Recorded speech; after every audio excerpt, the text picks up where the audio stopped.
Winter roads in America are supposed to lead somewhere, but every year, people vanish on highways that never appear on the news. Tonight, you will hear 10 true horror stories from abandoned winter roads, where gas stations have no power, radios repeat warnings, and turning back is no longer an option. These are not urban legends. These are real American winter road nightmares. Story 1. Road that was never plowed. I noticed the snow first because of how perfect it was. I had been driving for 3 hours through northern Minnesota, heading back from a failed job interview in Duluth. The highway stretched ahead like a gray ribbon through white nothing, and the radio had gone to static somewhere past Ely. February up here meant isolation. Miles between gas stations, towns that existed only as names on green signs you passed without slowing down. The snow had been falling steadily since I left the city, but the road stayed clear. Plows had come through recently enough that I could see the yellow lines, the salt-stained pavement beneath my tires. Normal winter driving, the kind I had done my whole life. Then I crossed into a section where everything changed. The snow ahead was undisturbed, not fresh powder over tire tracks, not the kind of accumulation you see after an hour of heavy weather. This was deep, untouched, the kind of snow that takes days to build up without a single vehicle passing through. I slowed down. My headlights cut through the falling flakes and illuminated a surface that looked like it had never seen a plow. No tire marks, no footprints, no sign that this stretch of highway had been driven on since the storm began. But the storm had been going for 3 days. The news said so. Schools closed, travel warnings. I had watched the weather reports in my motel room the night before, seen the swirling radar patterns, heard the anchors talk about accumulation and wind chill and the crews working around the clock to keep the highways open. So why was this road untouched? I pulled over to the shoulder, or what I thought was the shoulder. It was hard to tell where the pavement ended and the ditch began. Everything looked the same, white and flat and empty. I put the car in park and stared at the scene ahead. The highway continued into the distance, swallowed by darkness and snow. My GPS showed the route clearly. Highway 53, northbound. The same road I had been on for the past hour. But the screen did not show any closures. No warnings, no alternate routes suggested. I picked up my phone. No signal. That was normal out here. Towers were sparse. I had not expected to have coverage until I reached the next town. But something about the silence felt wrong. I turned off the engine to listen. The wind had stopped. Snow fell straight down, heavy and slow, the way it does when the temperature hovers just below freezing. I could hear it landing on the hood. Soft, relentless, each flake adding to the weight of what was already there. Nothing else. No distant engine sounds. No trucks on the horizon. No hum of civilization bleeding through the trees. I restarted the car and pulled back onto the highway. My tires crunched through the snow, breaking the perfect surface. I kept my speed low. 20 miles per hour, then 15. The snow was deeper than it looked. My sedan was not built for this. I felt the wheels slip, catch, slip again. The fear started as a small thing. A whisper in the back of my mind that I tried to ignore. Maybe the plows had not reached this section yet. Maybe they were delayed. Maybe I had taken a wrong turn somewhere and ended up on a service road or an old highway that had been decommissioned. But the GPS insisted I was on Highway 53. And the road looked right. 2 lanes, yellow lines barely visible beneath the snow, reflective markers along the edges. I kept driving. After 10 minutes, I passed a sign, green and white, barely readable through the accumulation on its surface. It said the next town was 32 miles ahead. 32 miles of unplowed road. In a car with front-wheel drive and tires that were already starting to lose their grip. I should have turned around. I knew that, but turning around meant backtracking through 50 miles of empty highway to reach the last town I had passed. And that town had been small. A gas station and a diner and maybe a motel if I was lucky. I did not want to spend another night in a strange place with bad coffee and a television that only picked up 2 channels. So I kept going forward. The snow fell harder. My windshield wipers struggled to keep up. I leaned forward in my seat, hands tight on the wheel, eyes straining to see the road ahead. The headlights reflected off the falling snow and created a wall of white that made it impossible to judge distance. I almost missed the car. It was parked on the side of the road, or maybe it had slid off. I could not tell. All I saw was a dark shade buried under snow. A sedan like mine, maybe blue or black underneath all that white. I stopped, put my flashers on. The pulsing orange light made the scene feel even more unreal. I should have kept driving. I know that now, but at the time, I thought maybe someone needed help. Maybe they had run out of gas or gotten stuck and were waiting inside for a tow truck that would never come on a road like this. I stepped out of my car. The cold hit me immediately. It was not the kind of cold that makes you shiver. It was the kind that makes your lungs hurt. The kind that seeps into your bones and stays there. I walked toward the other car. My boots sank into snow up to my shins. Each step took effort. The wind had started again. Not strong, but steady. Enough to blow snow into my face and make it hard to see. The car was empty. I wiped snow off the driver's side window and peered inside. Nothing. No luggage. No personal items. No sign that anyone had been there recently. But the snow on the roof was thick. Inches deep. Days old. I looked at the license plate. Minnesota. Same as mine. The registration sticker was current. This was not an abandoned vehicle. This was someone's car. Someone who had been driving this road when the snow started and had stopped here for a reason I could not understand. I walked around to the front. The hood was buried. I brushed off enough snow to see the paint underneath. Dark blue. The kind of blue that looks black in low light. The driver's door was unlocked. I do not know why I tried it. Curiosity, maybe. Or some instinct that told me I needed to know more. The inside of the car was freezing. Colder than the outside air. Like the heat had been drained out of it and replaced with something else. I leaned in and checked the ignition. No keys. I checked the glove compartment. Empty except for an owner's manual and an ice scraper. I backed out and closed the door. The sound echoed across the empty highway. Too loud. Too sharp. That was when I noticed the footprints. They led away from the car. Into the trees. A single set. Boots. By the look of them. Larger than mine. The prints were filled with snow but still visible. Someone had walked into the forest.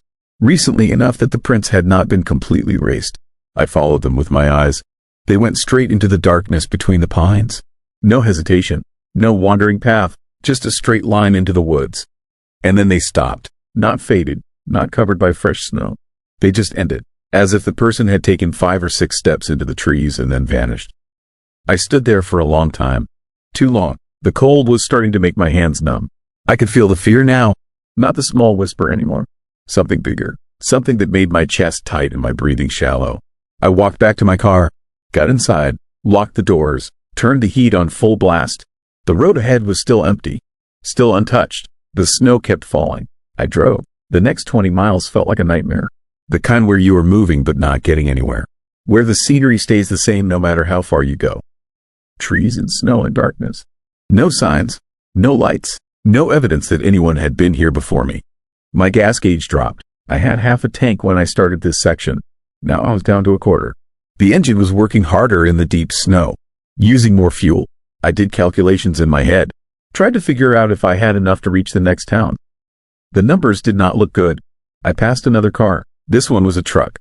Big, 4-wheel drive. The kind that should have been able to handle this weather easily. It was nose down in the ditch. The back end stuck up at an angle. Snow covered everything except the tailgate. I did not stop this time. A few miles later, I saw another vehicle. A van. Also abandoned. Also buried. Then another. And another. 5 cars in 10 miles.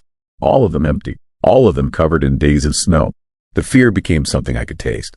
Metallic. Sharp. Like blood in my mouth after running too hard in cold air. I thought about the footprints. About the person who had walked into the trees and disappeared. I thought about the drivers of these other vehicles. Where they had gone. Why they had left their cars behind. The GPS still showed Highway 53. Still showed the next town ahead. But the distance was not changing. I had been driving for 30 minutes and the screen still said I was 32 miles away. I checked my phone again. Still no signal. I tried the radio. Nothing but static. White noise that matched the snow outside. Then I saw the lights. Far ahead. Faint. Yellow. They looked like streetlights. Or maybe headlights. I could not tell. But they were there. Real. The first sign of anything alive on this road. I pressed the accelerator. My tires spun. The car fishtailed. I eased off and tried again. Slowly. The lights stayed in the distance. Not getting closer. Not fading away. Just there. I drove for another 10 minutes. The lights remained the same distance ahead. Like they were moving away from me at the exact speed I was traveling toward them. That was when I understood. This was not a highway anymore. This was something else. Something that looked like a road but was not. Something that had been waiting for me. For all of us who had driven into this section and never driven out. The snow was not covering the road. The snow was the road. Deep and endless and hungry. And the lights ahead were not a town. They were not rescue. They were just another part of the lie. I stopped the car. Turned off the engine. The silence came back. Thicker this time. Heavier. I sat in the darkness and listened to the snow falling on the roof. Each flake a small sound that added up to something unbearable. My gas gauge showed empty. The needle was below the E. I had been running on fumes for the last 5 miles without realizing it. The cold seeped into the car. I could see my breath now. Thick clouds that hung in the air and dissipated slowly. I thought about getting out, walking, following the footprints like the others had done. But I knew where that led. Into the trees, into the darkness, into nothing. So I stayed. The lights in the distance flickered once, then went out. The snow kept falling. It always does up here. That is what people do not understand about winter in the north. The snow does not stop. It just keeps coming, covering everything, erasing everything, until nothing is left but white and cold and silence. I am still here, sitting in my car, watching the snow pile up on the windshield, listening to the silence. The GPS says I am 32 miles from the next town. It has said that for hours now, maybe days, I have lost track of time. Sometimes I see headlights in the rearview mirror, cars approaching from behind, driving slowly through the snow, looking for a way forward. I watch them pass, watch them disappear into the white ahead. I wonder if they see my car, if they stop, if they try the door. I wonder if they understand yet. The road was never plowed because the plows cannot reach here.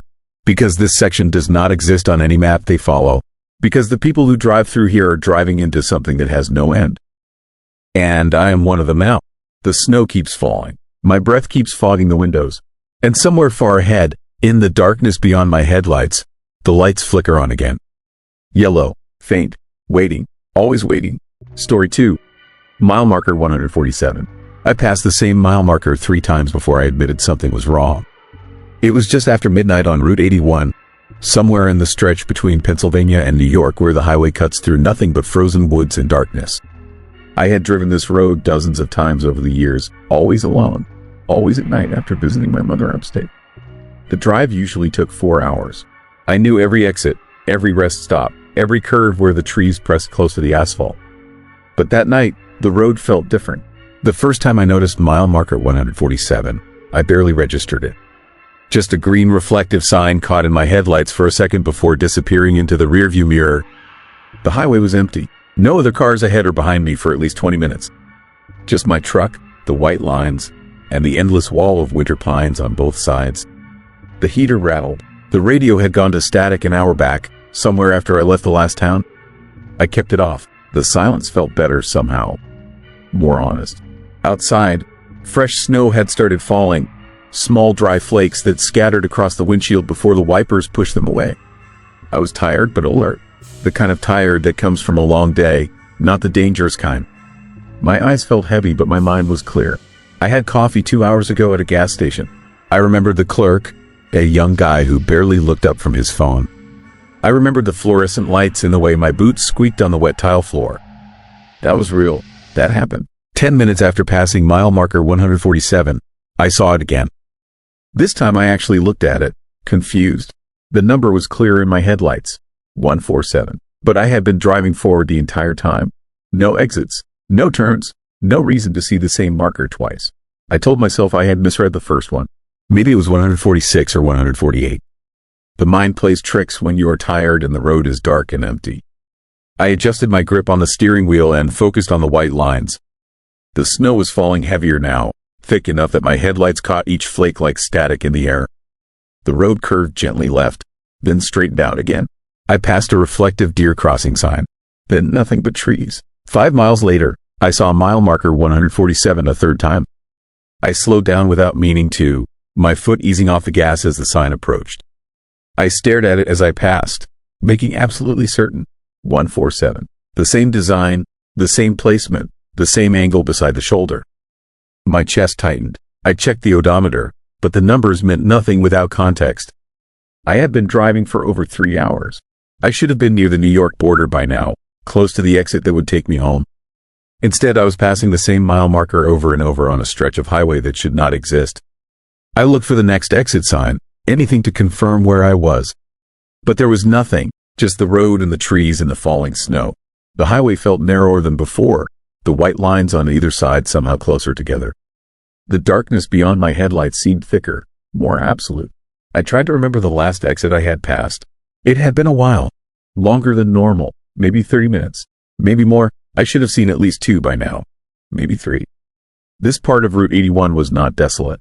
There were towns scattered along it, small places with gas stations and diners and motels. There were signs for lodging and food and rest areas. But for the past hour, there had been nothing. I thought about turning around, but the idea felt wrong. There was no median here, no turnaround point.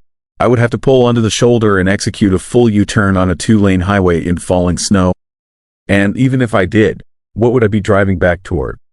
More darkness? More trees? Another mile marker 147? I kept going forward. The snow accumulated on the edges of the windshield where the wipers could not reach.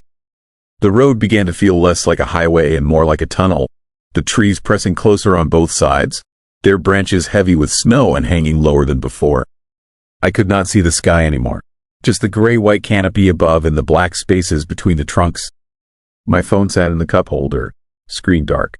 I had not checked it in over an hour. I picked it up now and pressed the button. No signal, not even one bar, just the empty icon in the corner and the time glowing back at me. 12:43 in the morning. I set it down and kept driving. The fourth time I passed mile marker 147, I felt something close to fear. Not panic, not yet, but a cold, creeping understanding that I was inside something I did not comprehend. The rules had changed and I had not noticed when or how. The road no longer followed logic. Distance meant nothing here. Direction meant nothing. I was moving, but I was not going anywhere. The engine hummed steadily. The headlights cut through the snow. Everything looked normal, felt normal. But it was not. I knew it was not. I started paying attention to other details, searching for anything that might explain what was happening. The road surface looked the same, smooth asphalt with painted lines. The trees looked the same, dense pines coated in snow. The guardrail on the right side appeared and disappeared in the same intervals. Everything repeated, but it was not a loop. A loop would have been obvious. I would have seen my own tire tracks in the snow. I would have recognized specific trees or signs or landmarks. This was different. This was the road rebuilding itself ahead of me, creating the same mile over and over, making me think I was moving forward when I was actually going nowhere. Or somewhere else entirely. I drove faster, pushing the speedometer up to 70, then 75. The snow made the road slick but not dangerous. My tires held the pavement. The truck felt stable. I just needed to break through whatever this was, to reach the other side of this impossible stretch. But the faster I drove, the longer it seemed to take. Minutes stretched. The road curved and straightened in patterns I started to recognize. The same gentle left turn, the same long straightaway, the same slight rise and fall in the elevation. And then mile marker 147 again. I lost count after that. 6 times. 7. Maybe more. Each time the number appeared in my headlights, I felt a little more detached from reality, a little less certain that I would ever see 148. The snow had become a blizzard now, thick and swirling in the headlights, reducing visibility to maybe 50 feet. I slowed down to 60, then 55. The road ahead faded into white static. The trees on either side were barely visible, just dark suggestions in the storm. I had not seen another car in over 2 hours, maybe 3. I could not remember anymore. Time felt loose, unreliable. My phone said 1:15, but I did not trust it. I did not trust anything. The heater was still running, but I felt cold. A deep, bone-level cold that had nothing to do with temperature. It was the cold of isolation, of being completely alone in a place that should not exist. I thought about stopping, just pulling over and waiting for daylight, for the snow to stop, for something to change. But the idea of sitting still on this road, of turning off the engine and the headlights and waiting in the darkness, felt infinitely worse than keeping moving. At least while I was driving, I was doing something. I was trying. So I kept going. The road began to change in small ways. Subtle things I almost did not notice at first. The white lines looked slightly faded, as if the paint was older. The asphalt felt rougher under the tires, the ride less smooth. The guardrail on the right side had gaps now, sections missing or rusted through. And the trees were closer, definitely closer. Their branches scraped against the truck on tight curves, a sound like fingernails on metal. I flinched every time, my shoulders tensing, but I did not slow down. Mile marker 147 appeared again, but this time it looked different. The sign was bent slightly, as if something had hit it. The reflective surface was scratched and dull. The numbers were the same, but the marker itself felt older, more weathered. I was moving through variations, different versions of the same mile, each one slightly degraded from the last. The thought made my hands shake on the wheel. I tried the radio again, twisting the dial slowly through every station. Nothing but static, thick and constant. I turned it off. The silence that followed felt heavy, oppressive. I could hear my own breathing, the thump of my heart, the creak of the truck, the suspension. Outside, the storm intensified. The snow came in sideways waves now, battering the windshield faster than the wipers could clear it. I leaned forward, squinting through the white chaos, trying to follow the road. And then the headlights caught something else. A car, sitting on the shoulder about 100 feet ahead, partially buried in snow. A dark sedan, maybe 10 years old. No lights on, no movement inside, just sitting there, abandoned. I slowed as I approached, my heart pounding. I could not see anyone in the driver's seat or the passenger side. The windows were coated in snow and ice. It looked like it had been there for hours, maybe days. I thought about stopping, about checking if someone needed help. But every instinct I had screamed not to. Do not stop. Do not leave the truck. Do not break the momentum. I pressed the gas and kept driving. In my rearview mirror, the car disappeared into the white storm. And then, less than a minute later, I saw it again. The same car, the same position on the shoulder, the same coating of snow and ice. I had looped back to it, or it had followed me, or we were both trapped in the same repeating mile, doomed to pass each other forever. I drove faster, my breath coming in short gasps now. The fear was no longer creeping. It was sharp and immediate and overwhelming. I needed off this road. I needed out of this nightmare. I needed to see mile marker 148 or 146 or anything except 147. But the road would not let me go. The trees closed in tighter. The snow fell harder. The darkness beyond my headlights felt alive, watching, waiting. And mile marker 147 kept appearing over and over, each version more worn and broken than the last. Until finally, I saw something new. A figure, standing beside the marker, just standing there in the storm, facing the road, facing me. I could not see details. Just a dark shape, human-sized, motionless. The headlights caught it for maybe 2 seconds before I blew past, my hands locked on the wheel, my foot pressing the gas pedal to the floor. I did not look in the rearview mirror. I could not. But I knew it was still there, behind me, watching me drive away, waiting for the road to bring me back around again. Because that is what the road did now. It brought everything back. The same mile, the same marker, the same figure standing in the snow. I was not driving anymore. I was circling, trapped inside something that looked like a highway but was really something else, something patient and hungry and endlessly repeating. The clock on my dashboard said 2:30, then 3, then 4. The snow never stopped. The road never changed. Mile marker 147 never became 148. And somewhere behind me, in the white storm and the crushing darkness, the figure kept standing, waiting for me to stop, for the gas to run out, for me to finally understand that I was never leaving, that I had been here all along. Winter roads rarely feel dangerous at first. They feel empty, quiet, until silence becomes the problem. Story 3. Gas station without lights. I knew something was wrong the moment I realized there was no one else on the highway. Not another car, not in either direction, just my headlights cutting through the dark, mile after mile, and the steady hum of my engine. It was 2 a.m. on a Tuesday, December, somewhere between Memphis and Nashville. I'd driven this stretch 100 times. I knew what it should feel like. This wasn't it. The dashboard clock glowed green. 2:15. My hands were cold even though the heat was on. I had been driving for 6 hours straight, trying to make up time after that business meeting ran late. The road ahead looked identical to the road behind me. Dark asphalt, bare trees, the occasional reflector catching my lights. Mile marker 63. My stomach felt tight, not hunger, something else. That feeling you get when you wake up in the dark and can remember where you are. Disorientation mixed with the first creeping edge of fear. I told myself it was just exhaustion. Fatigue does strange things. It makes the world feel unreal. It makes your mind play tricks.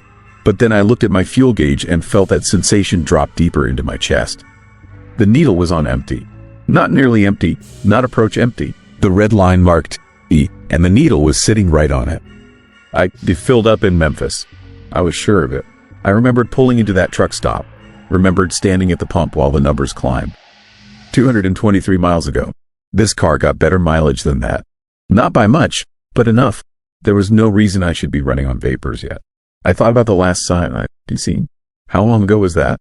5 miles? 10? The eerie feeling intensified. I couldn't remember the last exit. Couldn't Do you remember the last turn or intersection?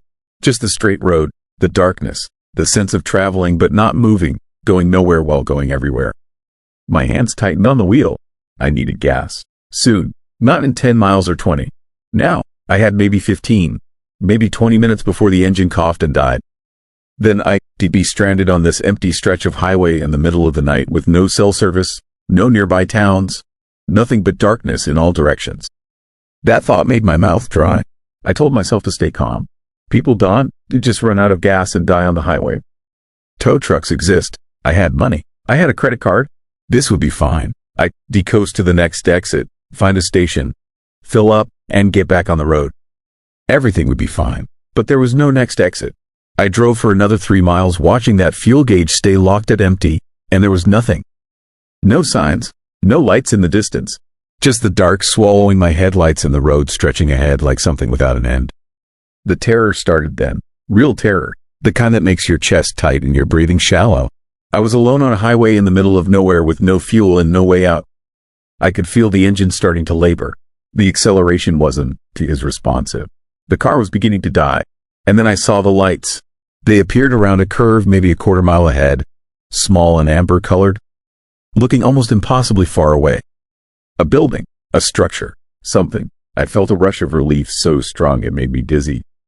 I eased off the gas and coasted forward, trying to preserve what little fuel I had left. As I got closer, the lights came into focus. A gas station. It had to be. A long, low structure sitting back from the road with a canopy over the pumps and those old amber lights above. But something about it looked wrong. Not wrong exactly, just strange. The kind of strange that made the relief I felt begin to curdle into something else. The building was completely dark. No lights inside, no glow from a door or window, just those 2 amber lights above what I assumed were the pump islands, and everything else was shadow. No cars, no signs, no indication that anyone had been there in days, or weeks, or longer. I pulled in anyway. I didn't have a choice.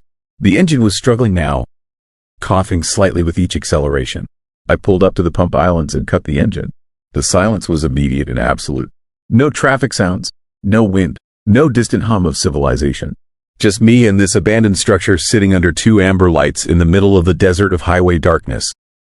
I sat in my car for a moment, just sitting, my hands shaking slightly. The building was old. I could see that now that I was closer. The paint was peeling. The canopy was rusted. One of the pump covers looked like it had been pulled off and left on the ground. This place hadn't been in operation for a long time. But the lights were on. Someone maintained those lights. Someone kept this place just intact enough to draw desperate people like me in from the dark. The fear was solid now, a weight in my chest.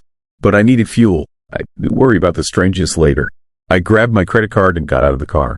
The air outside was cold, much colder than it should have been for December in this part of Tennessee. My breath came out in white clouds. I could see the stars above, brilliant and numerous, which meant we were far from any city lights. Truly isolated. My footsteps on the asphalt sounded too loud, too present, like I was the only real thing in this place and everything else was a set someone had built to draw me in. I approached the pumps. There was no card reader. I looked more closely. There was no reader at all. Just ancient pump hardware that looked like it hadn't been updated since the 1980s. There was a handwritten sign duct taped to the closest pump. The paper yellowed and the ink faded to a ghostly gray. I couldn't read what it said. The letters were too worn. That is when I noticed the worst part. The pump islands cast no shadows. The light from those 2 amber bulbs above should have created distinct shadows from every surface, but it didn't. The light seemed to fall on the ground around the pumps in a way that made no sense. Like the light wasn't coming from the bulbs at all. Like it was seeping up from the asphalt itself. I turned toward the building. I needed to find whoever worked here. Maybe they took cash. Maybe they could come out and help me. Maybe this was just an old rural station that hadn't demodernized. Nothing more disturbing than that. I walked toward the door. The building, its front was a large plate glass window, mostly intact, though the glass had a milky, clouded appearance, like it had been exposed to sun for too long without being cleaned. I pressed my face toward it, trying to see inside. My breath fogged the glass. Behind that fog and that cloudy window pane, the interior was completely dark. No shapes, no counters, no displays, nothing, just an absolute absence of anything inside. I couldn't Do you see anyone? But I had a sudden and overwhelming certainty that someone was looking at me from inside that darkness. Watching, aware of my presence. The sensation was so strong that I stepped backward immediately. My heart was beating very fast now. Faster than the situation warranted. This was just an old gas station. It was weird and unsettling. Yes, but there was a logical explanation. An explanation I just hadn't found yet. The owner lived somewhere else. The place was closed. Do you have to drive further and hope I had enough fuel to reach the next town? I turned back to my car to leave. That is when I noticed something that made the temperature in my body seem to drop below freezing. My car was closer than it had been. Not by a lot, maybe 5 feet. I was absolutely certain I parked it at the Pump Island entrance, a good 30 feet from where it now sat. The driver's door was open, and the dome light was off, which was strange because it should have come on when I opened the door. I stood there, just stood there, staring at my car, at the dark inside, at the interior that seemed to swallow light in the same way the building did. My keys were still in the ignition. I could see them hanging there like I just pulled them out. The realization hit me then with the force of something physical. This wasn't an old abandoned station. Or rather, it was, but that wasn't the right way to think about it. This place was different. This place was wrong in a way that went beyond neglect or time. This place had a quality to it that made things not work the way they should. Make things move when they shouldn't. Make light fall in impossible ways. Make sound disappear into a void. I didn't want to approach my car. Every instinct was screaming at me not to go closer. But I had to. I had to leave. I had to get away from this place. I walked back to the car, and with each step, I felt like I was sinking deeper into something, like I was moving through an invisible barrier that got thicker and more resistant the further I went. I reached the open door. The interior was dark, but now I could see something inside. A shape on the passenger seat. It looked like a person. I froze. My breath stopped. The shape had a head and shoulders, and it was sitting absolutely still, facing toward the windshield. I couldn't make out features. The darkness was too complete. But I knew without any doubt that this was not someone who had gotten into my car. This was something that had been here waiting for me, waiting for someone to drive by with an empty tank and make them stop at this place where the lights didn't cast shadows and the interiors of buildings had no end and nothing worked the way it should. I didn't get in the car. I couldn't. Instead, I backed away, slowly, step by step, moving backward off the Pump Island, my eyes fixed on that shape in my passenger seat. The shape that didn't move, that didn't acknowledge me, that simply existed in that dark space, waiting. I reached the edge of the Pump Island and turned to run. That's when I understood the final terrible thing, the thing that made this horror complete and irreversible. As I spun around, my eyes passed across the building one more time, and I saw them. The windows. There were faces in the windows. Multiple faces, pressing against that cloudy glass from inside the darkness. They weren't distorted or grotesque. They just looked like people. People who were looking at me. People who had been waiting. People who couldn't leave. And I understood that I would be joining them. That this place had called to me specifically. That my fuel gauge had been deliberately set to empty exactly here, at this location, at this time. That I had never had a choice about stopping. That everything since Memphis had been pushing me toward this station, toward this moment, toward standing in this field of amber light under stars that seemed too bright and too distant, alone on a highway that would never lead anywhere else. I didn't run toward the road. I couldn't. The darkness beyond the lights seemed to have substance now, like it would resist me if I tried to cross it. Instead, I ran back toward my car, back toward that open door, back toward the dark inside where that figure sat waiting on the passenger seat. Because now I understood something else. The realization came like a final door closing. I wasn't running toward it. I was running back to it, because I already knew what it looked like. I already knew the shape of it. I already knew, somehow, in some part of my mind that I couldn't quite access, that it was me sitting in that seat, waiting for myself to arrive, waiting for this moment to complete a circle that had already been drawn. My hand reached for the car door. I could feel the cold metal beneath my fingers. And as I climbed inside, as I prepared to sit down in the driver's seat and face that thing on the passenger side, I heard the amber lights flicker once. Then again, and I understood that it wasn't the night outside. It hadn't ever been night. The darkness beyond those lights was something else entirely. Something that had always been there, Something that was finally letting me see what had always been true. And then the lights went out. Story 4. No exit until morning. The exit I needed was not there anymore. I had driven this route 100 times. Interstate 90 through South Dakota in the dead of winter. The same rest stops, the same mile markers, the same exit ramp that would take me home after 4 days on the road selling industrial equipment to farms that barely scraped by. But when I reached mile marker 284, where the exit should have been, there was only darkness and an unbroken guardrail stretching into the distance. I checked the GPS. It showed the exit clearly, a blue line peeling off from the highway and connecting to the county road that led to my house 20 miles north. The screen insisted I was in the right place, but the road disagreed. I slowed down, looked in the rearview mirror. Nothing behind me, no headlights, no taillights, just empty interstate disappearing into February darkness.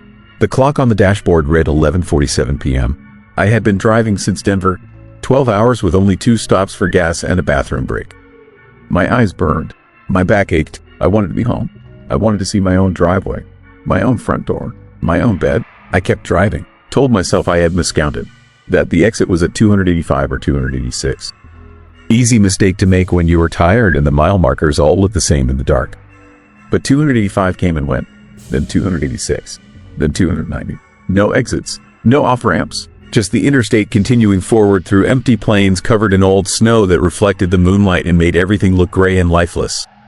The fear started small, a tightness in my chest, a question I did not want to ask. Where were the exits? I had passed through this section 100 times. There were exits every 10 miles. Small towns with grain elevators and churches and gas stations that closed at 9. Places with names like Reliance and Oklahoma and Chamberlain. I knew them all, but tonight they were gone. The GPS kept recalculating. The mechanical voice told me to take the next exit. Then it told me to make a U-turn when possible. Then it went silent. The screen showed my location as a blue dot on a gray line. No towns nearby, no services, just road. I tried my phone. No signal. The bars had disappeared somewhere past mile marker 280. I held it up, moved it around. Nothing. Just the words "no service" in the corner of the screen. The radio played static. I turned the dial slowly, moved through every station, AM and FM. Nothing but white noise and occasional bursts of something that might have been voices but were too distorted to understand. I was alone on the interstate. Completely alone. No other cars in either direction. No trucks. No state patrol. Nothing. The isolation pressed against me, made the cab of my truck feel smaller. I turned the heat up, adjusted the vents, tried to focus on the road ahead and not think about how wrong this felt. At mile marker 310, I saw something on the shoulder. A car, dark sedan, parked at an angle with the hazard lights off. I slowed down as I passed. The windows were covered in frost. The tires looked flat. Snow had drifted against the driver's side door. I should have stopped, but something told me not to. Some instinct that said whatever happened to that car could happen to me if I was not careful. I kept driving. The next car appeared at mile marker 318, then another at 322, then 2 more within a mile of each other. All of them abandoned, all of them covered in frost and snow, all of them dark and silent and wrong. The fear was not small anymore. It filled my chest, made my hands shake on the steering wheel, made my breathing fast and shallow. I started looking for an exit. Any exit. It did not matter where it went. I just needed to get off this highway. But there were none.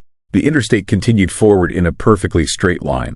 No curves, no hills, no variation, just road and darkness and the endless white plains on either side. The fuel gauge caught my attention.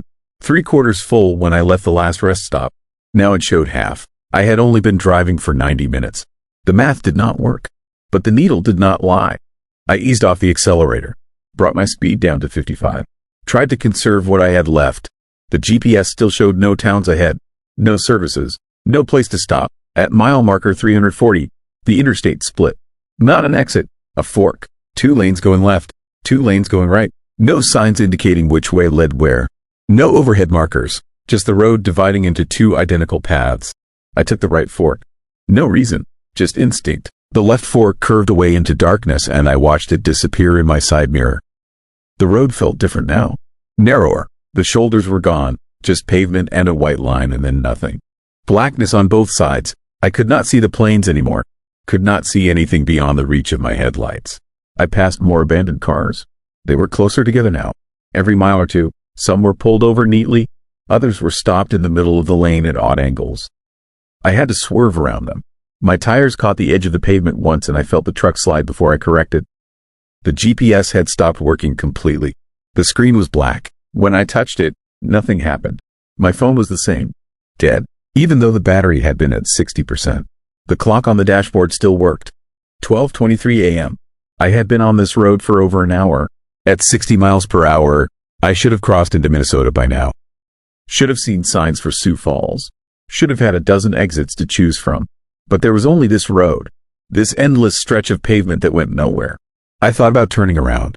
Just stopping, making a U-turn across the median and driving back the way I came. But something stopped me. Maybe it was the fear that the road behind me had changed too. That if I turned around, I would find something worse. Or maybe it was the certainty that I had already gone too far. That there was no going back. So I kept driving forward. The abandoned cars became a pattern. I counted them, one every 0.7 miles. Exactly, like they had been placed there deliberately, like this was a test or a trap or something I could not name. Some of them were similar to mine, pickup trucks, American makes, Ford and Chevy. Others were sedans, a few SUVs, one minivan with a bike rack on the back. I wondered about the drivers, where they had gone, why they left their vehicles behind. I looked for footprints in the snow alongside the road but saw none. Just smooth white surface unmarked by anything human. At mile marker 380, my headlights caught something different. Not a car, a figure, standing on the shoulder, facing the road. I hit the brakes. The truck skidded. I wrestled with the wheel and came to a stop about 50 yards past where I had seen it. My heart hammered. I stared into the rearview mirror. The figure was still there, motionless. I could not make out details. Just a dark shape against the snow. Human-sized, human-shaped, but something about the way it stood felt wrong. Too still, too straight. I waited for it to move, to wave, to walk toward my truck or away from it. But it did nothing, just stood there, watching. I put the truck in reverse, backed up slowly, kept my eyes on the mirror. The figure grew larger as I approached. I could see it more clearly now. Dark clothing, no coat, no hat, impossible in this cold. When I was about 20 feet away, I stopped, rolled down my window. The cold air rushed in and stole my breath. I wanted to call out, to ask if they needed help. But my voice would not work. Something deep in my brain screamed at me not to make a sound. Not to draw attention to myself. The figure did not move, did not acknowledge me, just stood there facing the road with arms at its sides. I rolled the window back up, put the truck in drive, accelerated, watched in the mirror as the figure receded into darkness behind me. My hands were shaking so badly I could barely grip the wheel. The unsettling horror of what I had just seen made my stomach turn. That was not a person. Could not be a person. No one could stand outside in negative temperatures without proper clothing. No one could stand that still. I passed two more figures in the next 10 miles. Both on the shoulder, both facing the road, both motionless. I did not slow down. Did not look too closely. Just kept driving. The fuel gauge dropped below a quarter tank. The low fuel light came on. A soft chime that sounded too loud in the silence of the cab. I had maybe 60 miles left. Maybe less, and still no exits. No towns. No gas stations. Nothing but this road and the darkness and the things standing watch along the shoulder. At mile marker 412, the pavement changed. It was subtle at first, a slight difference in color, a rougher texture under my tires. Then I realized what I was seeing. The road was older here, cracked, patches of asphalt that did not quite match. Like I had crossed into a section that had not been maintained in years. The lines faded, then disappeared completely. I had to guess where the center of the road was. Had to trust that I was still going straight. The abandoned cars stopped appearing. For miles, there was nothing. Just empty road. Then I started seeing them again. But they were different now. Older. Models from the 90s. The 80s. One truck that looked like it was from the 70s. All of them rusted. All of them half buried in snow and dirt. The fear became something else. Something beyond panic. A cold certainty that I had driven into a place I was never meant to find. That this road existed outside of time or logic or any rule I understood. The figures on the shoulder became more frequent. Every few hundred yards. All of them the same. Standing. Watching. Motionless. I stopped looking at them. Focused only on the road ahead. On the fading lines. On keeping the truck moving forward. The fuel gauge dropped to empty. The engine sputtered once. Caught. Sputtered again. I pressed the accelerator. Begged the truck to keep going. Just a little further. Just until I found something. An exit. A town. Anything. The engine died at mile marker 441. The truck coasted for maybe 30 seconds. then rolled to a stop in the middle of the lane. I tried to restart it, turned the key, pumped the gas. Nothing. Just clicking, just silence. I sat there, hands on the wheel, staring at the darkness ahead. The headlights were still on, running on battery. They illuminated maybe 50 feet of broken pavement. Beyond that was nothing. The cold seeped in quickly. The heat was gone. My breath became visible. I zipped my coat, put on my gloves, tried to think. I could walk, try to find help, but I had not seen an exit in over 100 miles. And the figures on the shoulder made the thought of stepping outside unbearable. I could wait, hope another car came by, but I had not seen another vehicle since I missed my exit. And something told me that even if a car did appear, stopping it would not help, would not save me. So I sat and waited and watched the darkness press against the windows. Minutes passed, or hours. Time felt strange. The clock on the dashboard had stopped at 12:59 a.m. The numbers frozen, refusing to change. Then I saw the lights. Behind me, approaching slowly, yellow headlights cutting through the darkness. A car, moving at maybe 30 miles per hour. Coming up the road I had just traveled. Relief flooded through me. I reached for the door handle, then stopped. The car was old, boxy shape, sedan from the 80s or 90s. As it passed, I saw the driver, or the shape of a driver, sitting perfectly straight, hands on the wheel, staring ahead, not looking at me, not slowing down, just driving past my dead truck like I was not there. The car continued forward, its taillights glowing red, then it stopped, maybe 200 yards ahead, right in the middle of the lane. The lights stayed on for a moment, then went dark, and the driver got out. I could see the silhouette, closing the door, walking to the shoulder, then standing there, facing the road, arms at sides, motionless. Another figure, added to the collection. I understood then. The certainty hit me like cold water. All the abandoned cars, all the figures, they were drivers like me, people who had missed their exits, who had driven too far into the darkness, who had run out of gas or time or hope. And now they waited, standing watch, guarding this road that had no exits and no end. The headlights on my truck flickered. The battery was dying. Soon I would be sitting in complete darkness. No heat, no light, just the cold and the silence and the knowledge that eventually I would have to step outside. I thought about my house, my driveway, my bed. They felt like memories from someone else's life, something that happened to a different person in a different world.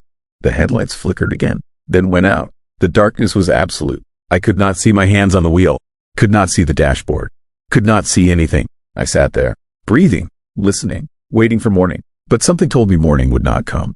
Not here, not on this road. The cold grew deeper. My fingers went numb. My face ached. I knew I could not stay in the truck much longer. Knew I would have to make a choice. Stay inside and freeze, or step outside and join the others. I reached for the door handle. My hand shook. From cold or fear, I could not tell. Maybe both. The metal was freezing against my palm.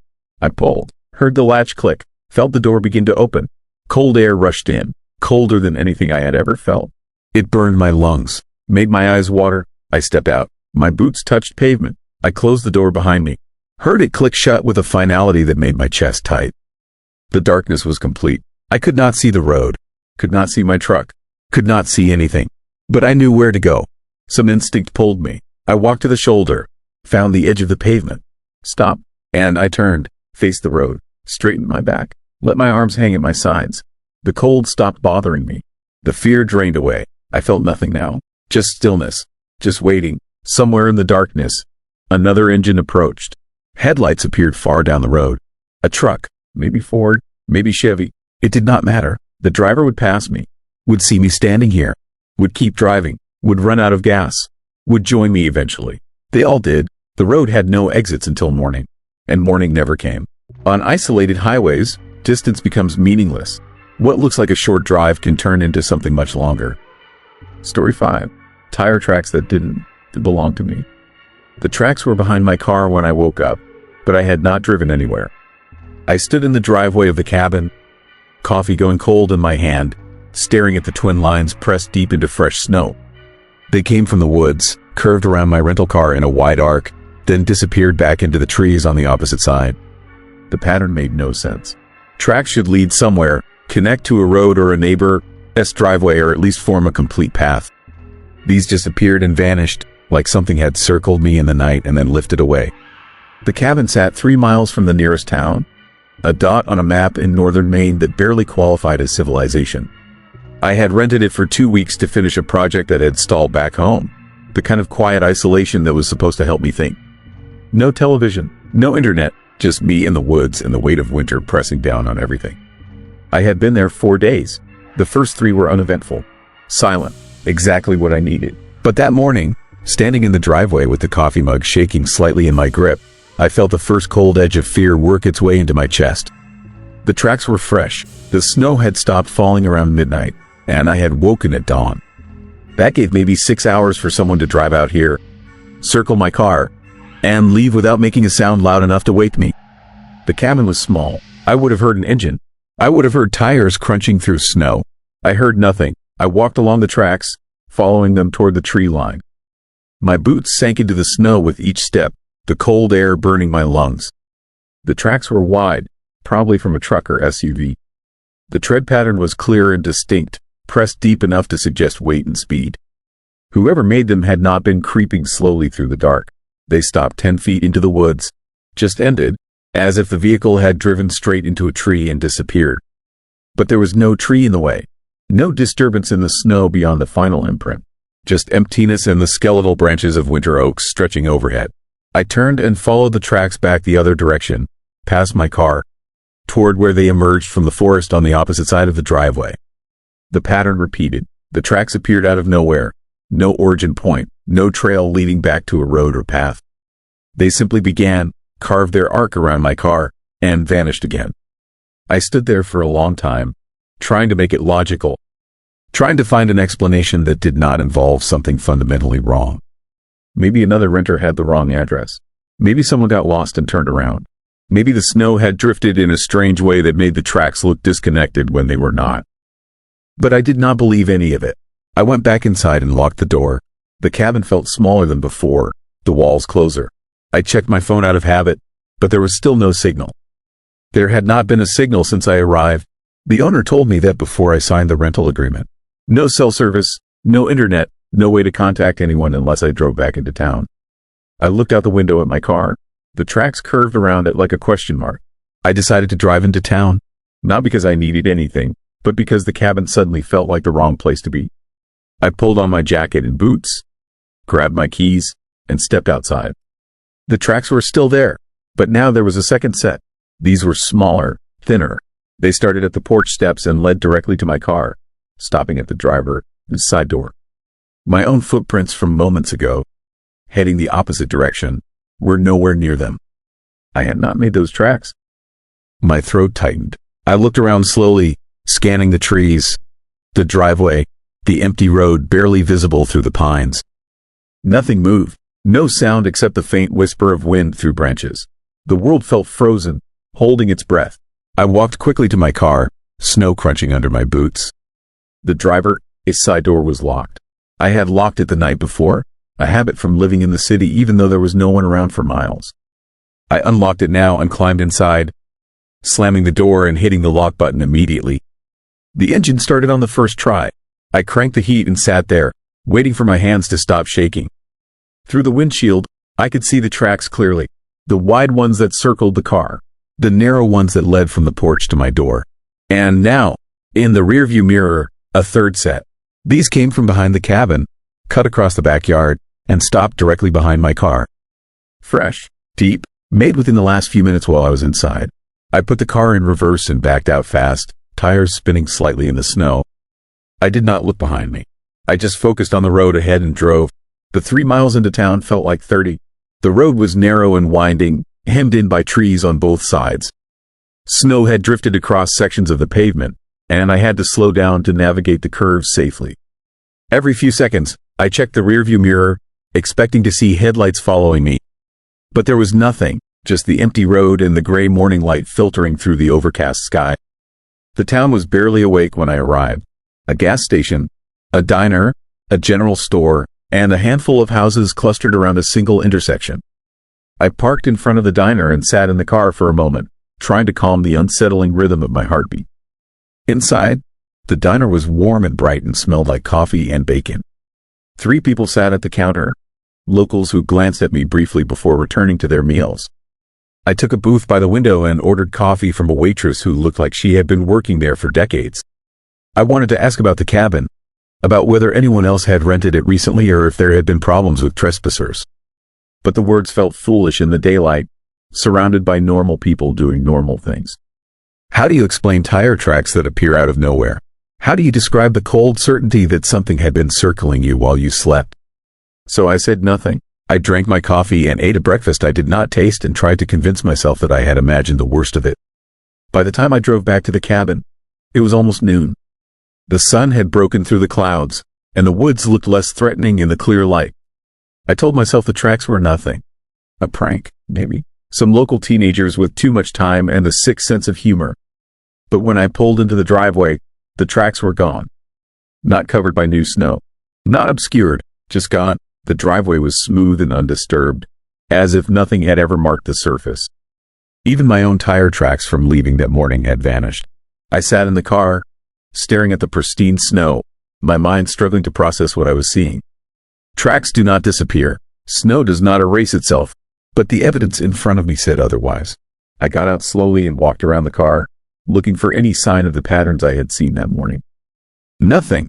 The snow around the cabin was smooth and perfect, unbroken except for my own fresh footprints. I went inside and locked the door again. The fear that had faded during the drive back returned, sharper now, more immediate. Something was wrong with this place, something that did not follow rules or logic. I thought about leaving, packing up and driving back home and forgetting the project, the isolation, the cabin. But the idea of explaining why I left felt impossible. What would I say? That tire tracks appeared and disappeared? That I felt watched in the woods? It sounded ridiculous even in my own head.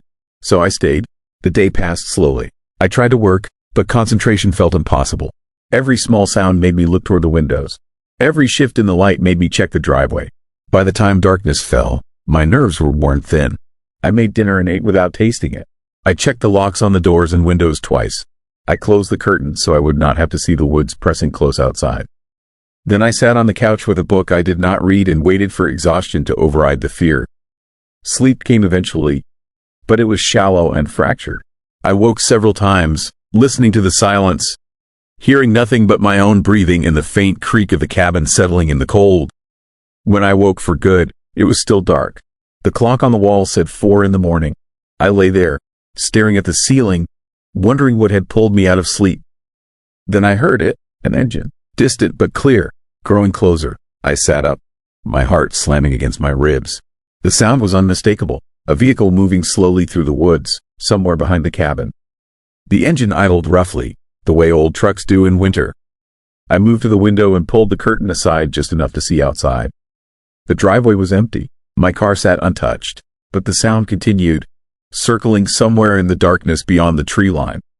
It moved from left to right, then faded, then returned from the opposite direction, closer now. I could hear the tires crunching through snow, the engine growling low and steady. But I could not see anything. No headlights, no shape moving through the trees, just the sound, disembodied and wrong. I stood at the window, frozen, as the engine circled the cabin again. And again, each pass bringing it closer, each loop tightening the distance.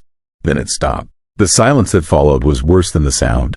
I waited, barely breathing, listening for any indication of what came next. A door opened. I heard it clearly, the metallic groan of a truck door swinging wide, then closing again with a dull thud. Footsteps in snow, slow and deliberate, moving toward the cabin. I backed away from the window, my legs shaking.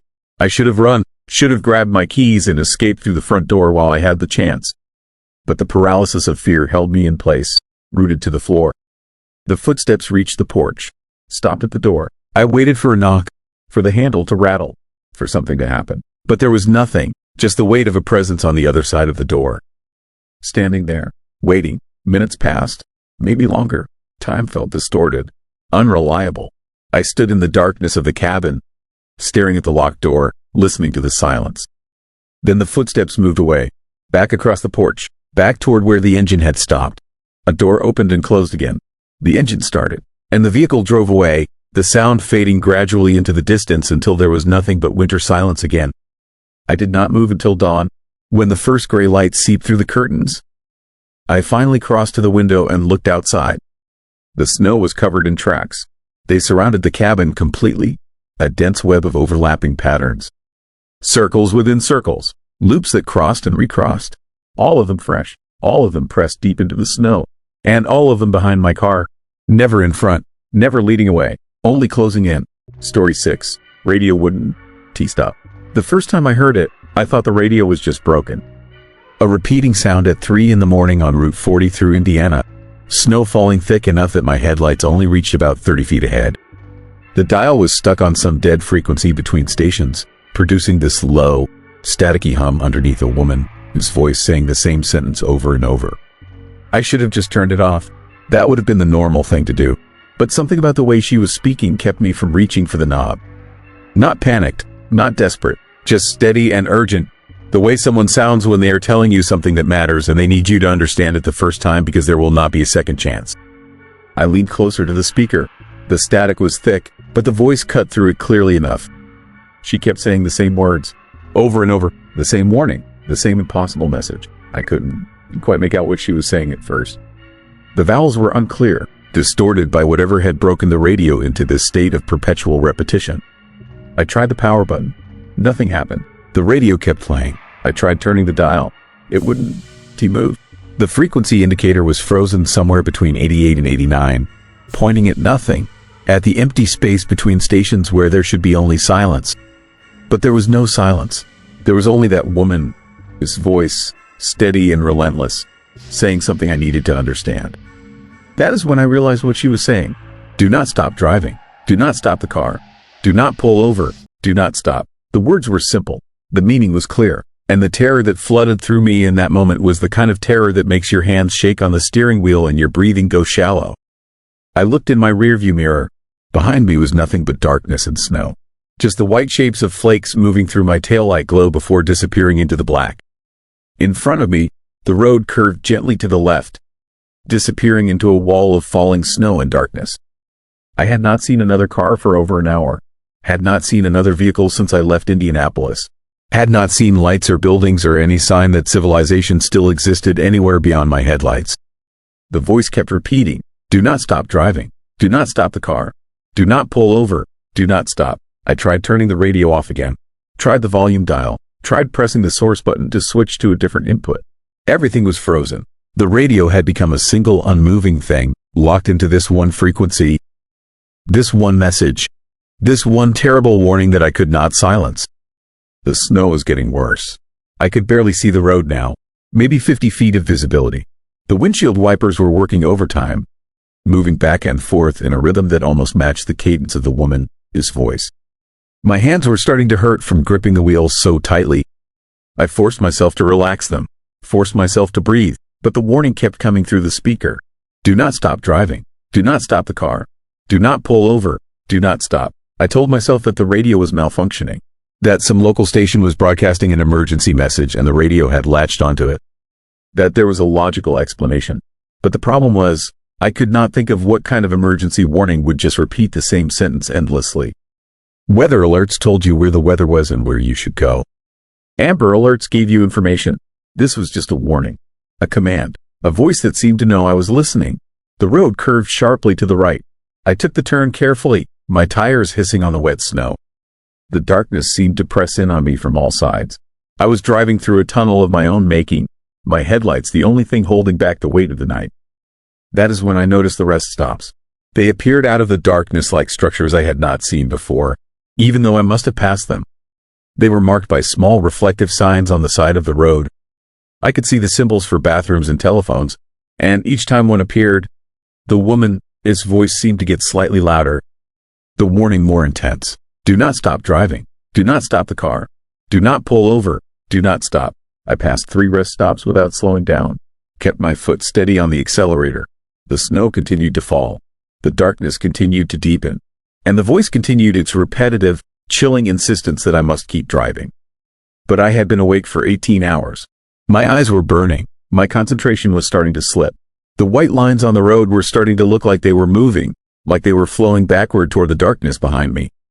I knew I could not drive much longer without resting. I knew that if I pushed myself much further, I would fall asleep at the wheel, and that would be far worse than whatever the warning was trying to prevent.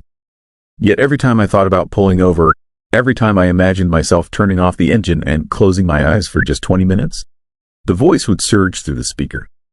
Louder now, more insistent. Do not stop driving. Do not stop the car. Do not pull over. Do not stop. The terror was becoming something else. It was becoming confusion, because now I was unsure whether the warning was coming from the radio at all, or whether it was coming from somewhere inside me.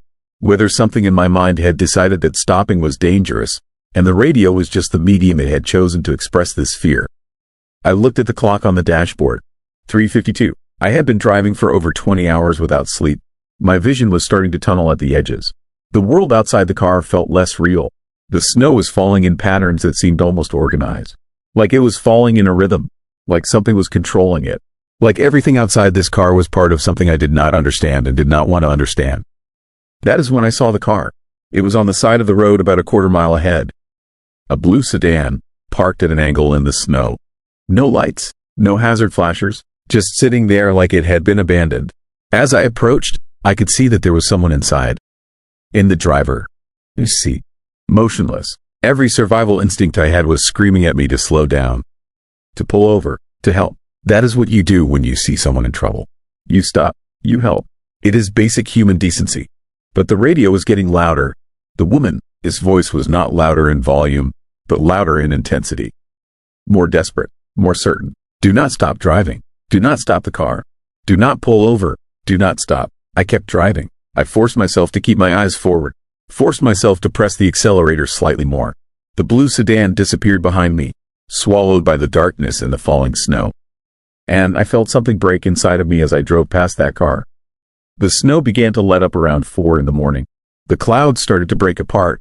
Stars became visible. Real stars. Not the distant, cold points of light I had seen before, but actual stars, bright and clear and impossibly present in the pre-dawn darkness. They seemed wrong. Too bright. Too numerous. Like they were too close. The highway had straightened out. I had been following this same stretch of road for what felt like hours, and it had not curved or changed in any meaningful way. Just straight ahead, mile after mile, the darkness to the left and right of the highway seemed infinite. There were no lights visible in any direction. No distant signs of towns or cities. Just darkness that went on forever. My fuel gauge was getting low. I would need to stop for gas soon. That thought filled me with a dread so profound that my stomach started to hurt. I did not know what would happen if I turned off the engine. I did not know what the warning was protecting me from, but I knew that I could not stop. The radio was certain about that. The voice was certain, and somewhere deep in my mind, some part of me had become certain too. I looked at the fuel gauge again. Maybe another 30 miles of driving. Maybe less. The terror was building now. I was approaching a decision point that I could not avoid. Continue driving until the car ran out of fuel, and then I would have to stop. There was no way around it. No way to avoid the moment when this car would come to a halt. That is when I saw the gas station. It materialized out of the darkness ahead like it had been waiting for me. A small station with a single pump. No lights on inside the building, but the pump was illuminated by a yellow light that seemed too warm, too inviting. It was not possible. I had not passed this station on my drive. The road was straight. There was nowhere this station could have come from. But it was there, and my fuel gauge was at a quarter tank. I did not pull in. I drove past the station, but in my mirror, I could see the pump waiting. Empty. Still. As if it knew I would be back. As if I had no choice. The radio was quiet now. The woman's voice had stopped. There was just static and the sound of my engine and the sound of my breathing, which was very fast. I was hyperventilating. I forced myself to slow it down. Forced myself to think clearly. I was being warned about something. Something that happened if I stopped driving. And in that moment of clarity, I began to understand what it might be. It was not about the weather or an accident or traffic. It was about what was happening to me. About the changes I could feel occurring as I drove. My perception was shifting. Reality was becoming uncertain. The world outside the car was becoming something other than what it should be. I was not driving on a normal highway. I had not been for some time. I had driven into something else. Something that had rules. Something that the warning was designed to protect me from understanding too deeply. As long as I kept driving, I could exist in this state. I could continue, but if I stopped, I would have to confront what was happening. I would have to accept what this place was and what it meant that I was here. The fuel gauge dropped to 1/8 of a tank. The sun was starting to rise now, but it was the wrong color. Too red, too dim, like it was coming from very far away or from somewhere that was not quite our sun. I knew that I was going to run out of fuel. I knew that I would have to stop. And I knew that whatever was waiting for me when I stopped, whatever would happen in that moment when this car came to a final halt, I could not prepare for it. I could not change it. I could only accept that this journey had always been heading toward this moment. The road stretched ahead, endless and empty. The red sun climbed higher, and my fuel gauge moved slowly toward empty. In the distance, I could see another rest stop sign. And beyond that, the road continued on, curving slowly toward darkness that had not yet come. And I finally understood what the warning meant. It was not that I should not stop driving. It was that I could not stop driving. The moment this car stopped moving, the moment I turned off this engine, I would wake up in the passenger seat. And I would realize that I had been sleeping the entire time. That I had never been driving. That something else had been behind the wheel all along, taking me somewhere. The radio crackled once, a single moment of static. Then silence, and the highway continued on. Many drivers say the road itself begins to feel wrong before anything actually happens. Story 7, snowed in between towns. The town behind me was real. I had just bought coffee there 20 minutes ago. But when I looked in the rearview mirror, there was nothing. No lights, no buildings, no sign that Millerton, Wyoming had ever existed. Just darkness and falling snow and the two-lane highway disappearing into white emptiness. I had stopped to check the map, to make sure I was heading the right way. The next town was supposed to be 15 miles ahead. A place called Ashford, small dot on the map, gas station, maybe a diner, enough to get me through to Casper before the storm got worse. But something felt wrong about the distance I had already covered. I had been driving for 40 minutes, at 50 miles per hour. That should have put me well past Ashford. But there had been no town, no lights, no welcome sign, just road and snow and the unsettling sensation that I was moving through empty space. I pulled over onto the shoulder, put the car in park, turned on the dome light and spread the paper map across the steering wheel. My phone had died an hour ago. The charging cable was not working. So I was doing this the old way, with paper and guesswork and growing fear that I had missed a turn somewhere. The map showed it clearly. Millerton to Ashford, 15 miles, Highway 220, straight shot, no turns, no forks in the road. Simple, but I had driven more than twice that distance. And there was no Ashford. I restarted the car and kept going. Told myself I had miscalculated. That the storm was slowing me down more than I realized. That the town was just ahead, around the next curve, over the next rise. The highway stretched forward through nothing. Snow covered everything. The road was barely visible. Just a suggestion of pavement beneath accumulation that was getting deeper by the minute. My tires struggled for traction. The car slipped, caught, slipped again. I leaned forward in my seat, hands tight on the wheel, eyes straining to see beyond the reach of my headlights. The wipers moved back and forth. A rhythmic scraping that was the only sound besides the engine and the wind. No other cars, no trucks, no one else on this road at 1 a.m. during a February blizzard. I had known it would be empty, had accepted that risk when I decided to push through instead of waiting out the storm in Millerton. But knowing you are alone and feeling it are different things. The isolation pressed against me, made my breathing shallow, made the darkness outside seem heavier. At what should have been mile marker 10, I saw something. A sign, green and white, half buried in snow. I slowed down, tried to read it through the storm. Ashford, 15 miles. I stared at the sign. Read it again. The fear moved from my chest into my throat. I had been driving for an hour since leaving Millerton. Had covered at least 30 miles. Probably more, but this sign said Ashford was still 15 miles away. The same distance as when I started. I looked at the odometer. It had rolled forward. The numbers were different. I had definitely been moving.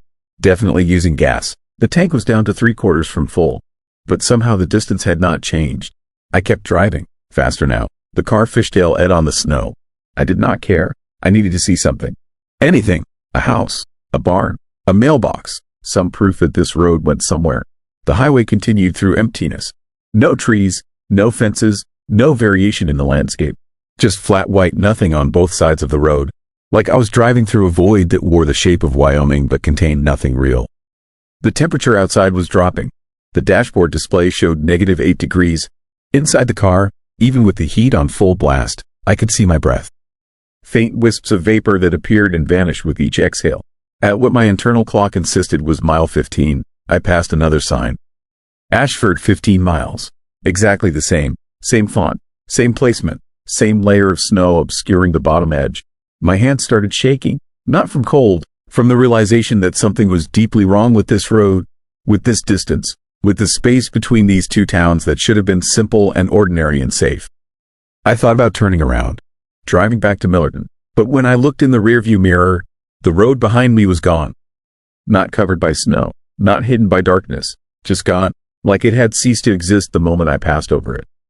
Only the road ahead remained, the narrow tunnel of visibility created by my headlights, the white lines barely visible beneath the snow, the endless forward motion into nothing. I drove for another hour, past 4 more signs, all of them identical, all of them promising Ashford in 15 miles. My gas gauge dropped to half, then to a quarter. The low fuel light came on. The radio had been static since Millerton, but now it changed. A sound pushed through the white noise. Not music, not voices, just a low-frequency hum that made my teeth ache. I turned it off. The silence that replaced it was worse. At some point, I noticed the mile markers had stopped. The last one I remembered seeing was marker 8. After that, nothing. Just smooth guardrail and snow-covered shoulder and the road continuing forward. I tried to remember details about Millerton, the coffee shop where I had stopped, the woman behind the counter, what she had looked like, what she had said, but the memories felt thin, like they belonged to someone else, like I was trying to recall a dream instead of something that had happened less than 2 hours ago. Had there been other people in the coffee shop? Other cars in the parking lot? I could not remember. The harder I tried to grasp the details, the more they slipped away. Maybe Millerton had not been real either. Maybe I had been on this road longer than I thought. Days instead of hours, weeks instead of days, driving through an endless loop of highway that pretended to go somewhere but never did. The thought terrified me more than anything else. The idea that I had no starting point, no reference, no way to measure how long I had been trapped here. I passed another sign, but this one was different. Smaller, yellow instead of green. A warning. Road ends 500 feet. I hit the brakes. The car skidded, spun 90 degrees, came to rest sideways across both lanes. I sat there, heart hammering, breath coming in short gasps. Road ends. That was impossible. Highway 220 did not end. It went all the way to Casper. I had driven it before. Knew it connected. The map showed it clearly, but the sign did not lie. And when I looked ahead through the passenger window, I could see where the pavement stopped, where the white lines ended, where the highway simply ceased to exist. Beyond that point was nothing. Not more road buried under snow. Not a construction barrier or a detour. Just empty darkness. A void that swallowed the light from my headlights and gave nothing back. I straightened the car, drove slowly forward. My hands were numb on the wheel. My chest felt tight. Every instinct screamed at me to stop, to turn around, to do anything except drive toward that edge. But there was nowhere else to go. The road behind me was gone. The only direction was forward. I stopped 10 feet from the edge, put the car in park, stared into the darkness ahead, tried to see something, anything, but there was nothing, just absolute black, like I was looking at the end of the world. I turned off the engine. The sudden silence was overwhelming. No wind, no snow hitting the windshield, no hum of the heater, just nothing. I sat there for a long time, minutes, maybe hours. Time felt wrong here, elastic, like it could stretch or compress depending on how much attention I paid to it. Then I saw the lights. Behind me, in the rearview mirror, 2 sets of headlights, cars approaching from the direction of Millerton, moving slowly through the storm, coming up the road that should not exist anymore. Relief flooded through me. Other people, other drivers. I was not alone. I watched them approach. 2 cars. The first was a sedan, dark color. The second was a truck. They drove in single file, maintaining speed, getting closer. Then they passed me. The sedan went by on my left, close enough that I could have reached out and touched it. But when I looked at the driver, there was no one there. The seat was empty. The steering wheel turned by itself. The car moving forward with no hand to guide it. The truck followed. Same thing. Empty driver. A seat. Empty cab. Just a vehicle driving itself toward the edge where the road ended. I wanted to scream, to get out and run, but I could not move, could not do anything except watch. The sedan reached the edge, did not slow down, just drove off into the darkness and disappeared.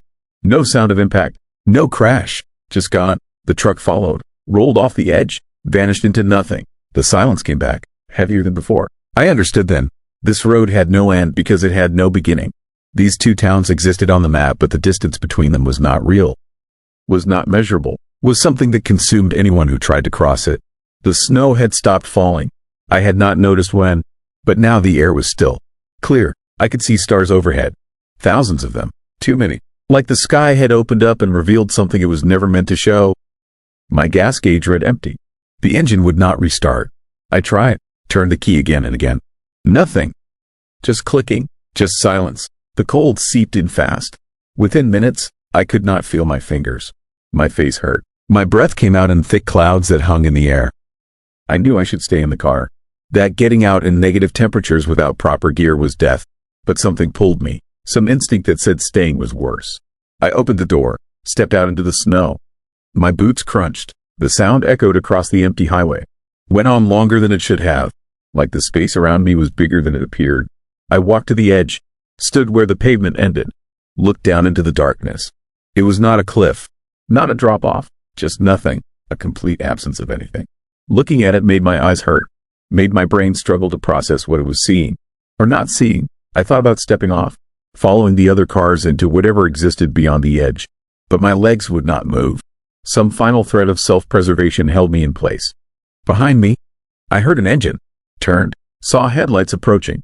Another car, coming up the road from Millerton, moving toward me, toward the edge. It was my car, same make, same model, same license plate, driving itself, empty. I watched it pass, watched myself sitting behind the wheel, hands gripping tight, face pale, eyes wide with fear. The car reached the edge, drove off, disappeared, and I was still standing there, still at the edge, still watching.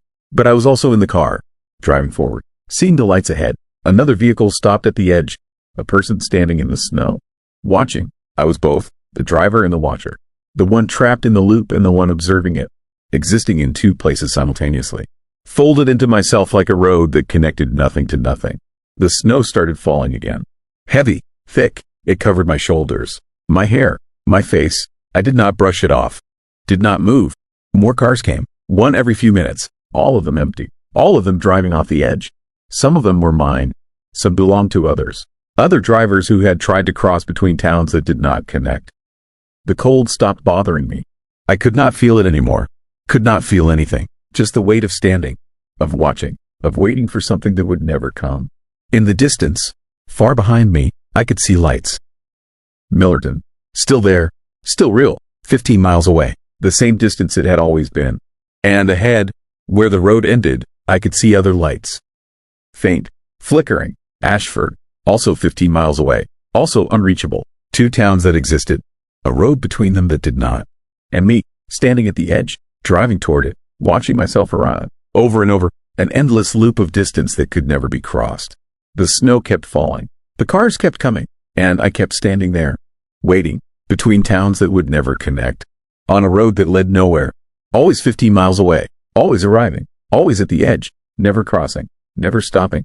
Never escaping the space between places that should have been simple, should have been safe, should have been real. Story 8. Bridge that shouldn't exist. The bridge was not on any map I owned, but it was there in front of me, solid and real in the pre-dawn darkness. I had driven this road between my house and my brother, his farm, at least 50 times over the past decade. A lonely highway that cut through Nebraska flatland, passing fields and the occasional abandoned barn, following a path so familiar I could navigate it half asleep. I knew every curve, every mile marker, every place where the road dipped or rose. There was no bridge. There had never been a bridge. But now there was. It stretched across a ravine I did not remember, a narrow structure made of rusted metal and wooden planks. My headlights caught the edges of it, the railings thin and skeletal against the night sky. Beyond it, the road continued into darkness, disappearing between walls of winter trees. I had been driving for 2 hours, leaving home at 4 in the morning to help my brother with a problem at the farm. Some piece of equipment had failed during the night, and he needed an extra set of hands before sunrise. I was tired, still half wrapped in the fog of interrupted sleep, but I was alert enough to know something was deeply wrong. I stopped the truck 20 feet from the bridge and sat there, engine idling, headlights illuminating the structure ahead. The metal framework looked old, decades past its useful life. The wooden planks were gray and weathered, some of them warped or missing entirely. The whole thing sagged slightly in the middle, as if bearing weight it could no longer support. I tried to remember if there had been construction along this route, if some county project had added a bridge while I was not paying attention. But that made no sense. This was not a new bridge. This was something ancient and forgotten, something that looked like it had been standing here longer than I had been alive. The ravine beneath it was deep and narrow, dropping away into shadow. I could not see the bottom. In all my years driving this road, I had never noticed a ravine here. The land had always been flat, unbroken except for gentle rises and shallow drainage ditches. I put the truck in park and stepped out, leaving the engine running and the headlights on. The cold hit me immediately, a January wind that cut through my jacket and made my eyes water. The air smelled like snow and rust and something else underneath. Something faintly chemical and wrong. I walked to the edge of the bridge and looked down. The ravine was deeper than I first thought, maybe 60 or 70 feet. The sides were steep and covered in dead vegetation, black vines and brittle branches that clung to the frozen earth. At the bottom, barely visible in the darkness, something reflected my headlights. Water, maybe, or ice. It was hard to tell. The bridge itself looked worse up close. The support beams were eaten through with rust, the metal flaking away in places to reveal hollow cores. The wooden planks were loose and uneven, some of them rotted through completely. A few still had fragments of old yellow paint, the kind used on rural bridges decades ago. But the unsettling part, the detail that made fear crawl up my spine, was the tire tracks. They led onto the bridge from my side, two clear lines pressed into a thin layer of frost that covered the planks. Fresh tracks, recent, made within the last few hours. Someone else had crossed this bridge tonight. I followed the tracks with my eyes, watching them disappear into the darkness on the far side. The road continued there, visible only as a faint gray line between the trees. I could not see where it went or what lay beyond. I pulled out my phone to call my brother, to ask if he knew anything about this bridge or if the route had changed. But there was no signal. The screen showed 0 bars, just the useless glow of a device with no connection to the outside world. I had signal an hour ago. I had checked the time and seen full bars when I stopped for gas in the last town. Now there was nothing. I walked back to my truck and sat in the driver's seat, trying to think through the situation logically. I could turn around and find another route, but that would add hours to the drive, and my brother needed help before dawn. Or I could cross the bridge, stay on the road I knew, and reach the farm on time. The rational part of my mind said the bridge was safe. Cars had crossed it recently. The tire tracks proved that. It might look decrepit, but it was still functional, still serving whatever forgotten purpose it had been built for. The other part of my mind, the part that operated on instinct and fear, said to turn around and never come back. I sat there for several minutes, the engine humming, the heater blowing warm air that did nothing to stop the cold settling into my chest. Then I put the truck in gear and drove forward. The bridge groaned under the weight of my vehicle. The wooden planks creaked and shifted, some of them bending more than they should. I kept my speed slow, barely above idle, my hands locked on the steering wheel. Through the gaps in the planks, I could see down into the ravine, into that deep darkness where something reflected the light. The crossing took maybe 30 seconds, but it felt longer. Every sound seemed amplified, every shift in the bridge, as structure sent adrenaline spiking through my system. I focused on the road ahead, on the far side where solid ground waited. When my tires finally touched pavement again, I exhaled hard and accelerated, putting distance between myself and the bridge. In the rearview mirror, I watched it recede into darkness until it disappeared completely. The road ahead looked normal. The same cracked asphalt, the same winter trees pressing close on both sides. I should have felt relief. I should have laughed at myself for being afraid of an old bridge. But the unease did not fade. If anything, it intensified. The landscape was different now. Subtly, almost imperceptibly, but different. The trees were thicker, older. The fields I should have been passing were gone, replaced by dense forest. The road itself felt narrower, the white lines faded almost to invisibility. I checked the odometer. I should have been within 10 miles of my brother's farm. But the numbers told me I had driven nearly 40 miles since leaving home, far more than the distance required. I kept driving, waiting for something familiar to appear. A landmark, a sign, anything to confirm I was still on the right road. But there was nothing. Just trees and darkness and the gray strip of asphalt unwinding endlessly ahead. The fuel gauge caught my attention. It had dropped below a quarter tank. That was impossible. I had filled up less than 2 hours ago. I should have had enough gas to reach the farm and drive back home with fuel to spare. Now I was running low, and there were no gas stations in sight. The fear turned sharp and immediate. I was lost on a road that should not exist, burning through fuel I did not have, with no way to call for help and no idea how to get back. I thought about turning around, retracing my path back to the bridge. But the idea filled me with visceral dread. The thought of crossing that structure again, of seeing what might be waiting on the other side, felt worse than continuing forward. So I drove. The trees grew denser, the road deteriorated. Cracks spread across the asphalt like veins, and sections of the pavement had crumbled away entirely, forcing me to slow down and navigate around the gaps. The white lines disappeared completely. The road became a suggestion more than a certainty. Then I saw the first house. It appeared on the right side, set back from the road and barely visible through the trees. A small structure, single story, with dark windows and a sagging roof. No lights, no car in the driveway, no sign of life, but smoke rose from the chimney, a thin gray line that climbed straight up into the still air. I slowed to a crawl, staring at the house as I passed. The windows were not just dark, they were empty. No glass, no curtains, just hollow openings that looked like eye sockets in a skull. The front door hung open, tilted at an angle on broken hinges. Yet smoke continued to rise from the chimney, steady and unnatural. A quarter-mile later, another house appeared, then another, all of them abandoned, all of them rotting, and all of them with smoke curling up from their chimneys. The road led through what must have been a town once, though it bore no name and offered no services. Empty buildings lined both sides of the street, a gas station with shattered pumps, a diner with boarded windows, a church with a collapsed steeple. Everything looked decades past abandonment, structures held together by rust and inertia. But in every building, in every broken window and doorway, I saw a faint light. Not electric light, something older, flickering and orange. Firelight. I did not stop. I pressed the gas pedal and drove through as quickly as the deteriorating road allowed, my eyes fixed straight ahead, refusing to look too closely at the buildings or the spaces between them where shadows moved in ways that did not match the wind. On the far side of the town, the road improved slightly. The trees thinned, the pavement became almost intact again. I checked the fuel gauge and saw it hovering just above empty. Then I saw the bridge again.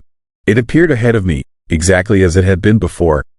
The same rusted metal, the same weathered planks, the same deep ravine dropping away into darkness. But I had crossed it. I had left it behind miles ago. Now it was in front of me again, blocking the only road forward. I stopped the truck and sat there, my mind struggling to process what I was seeing. This was not possible. Roads did not loop back on themselves like this.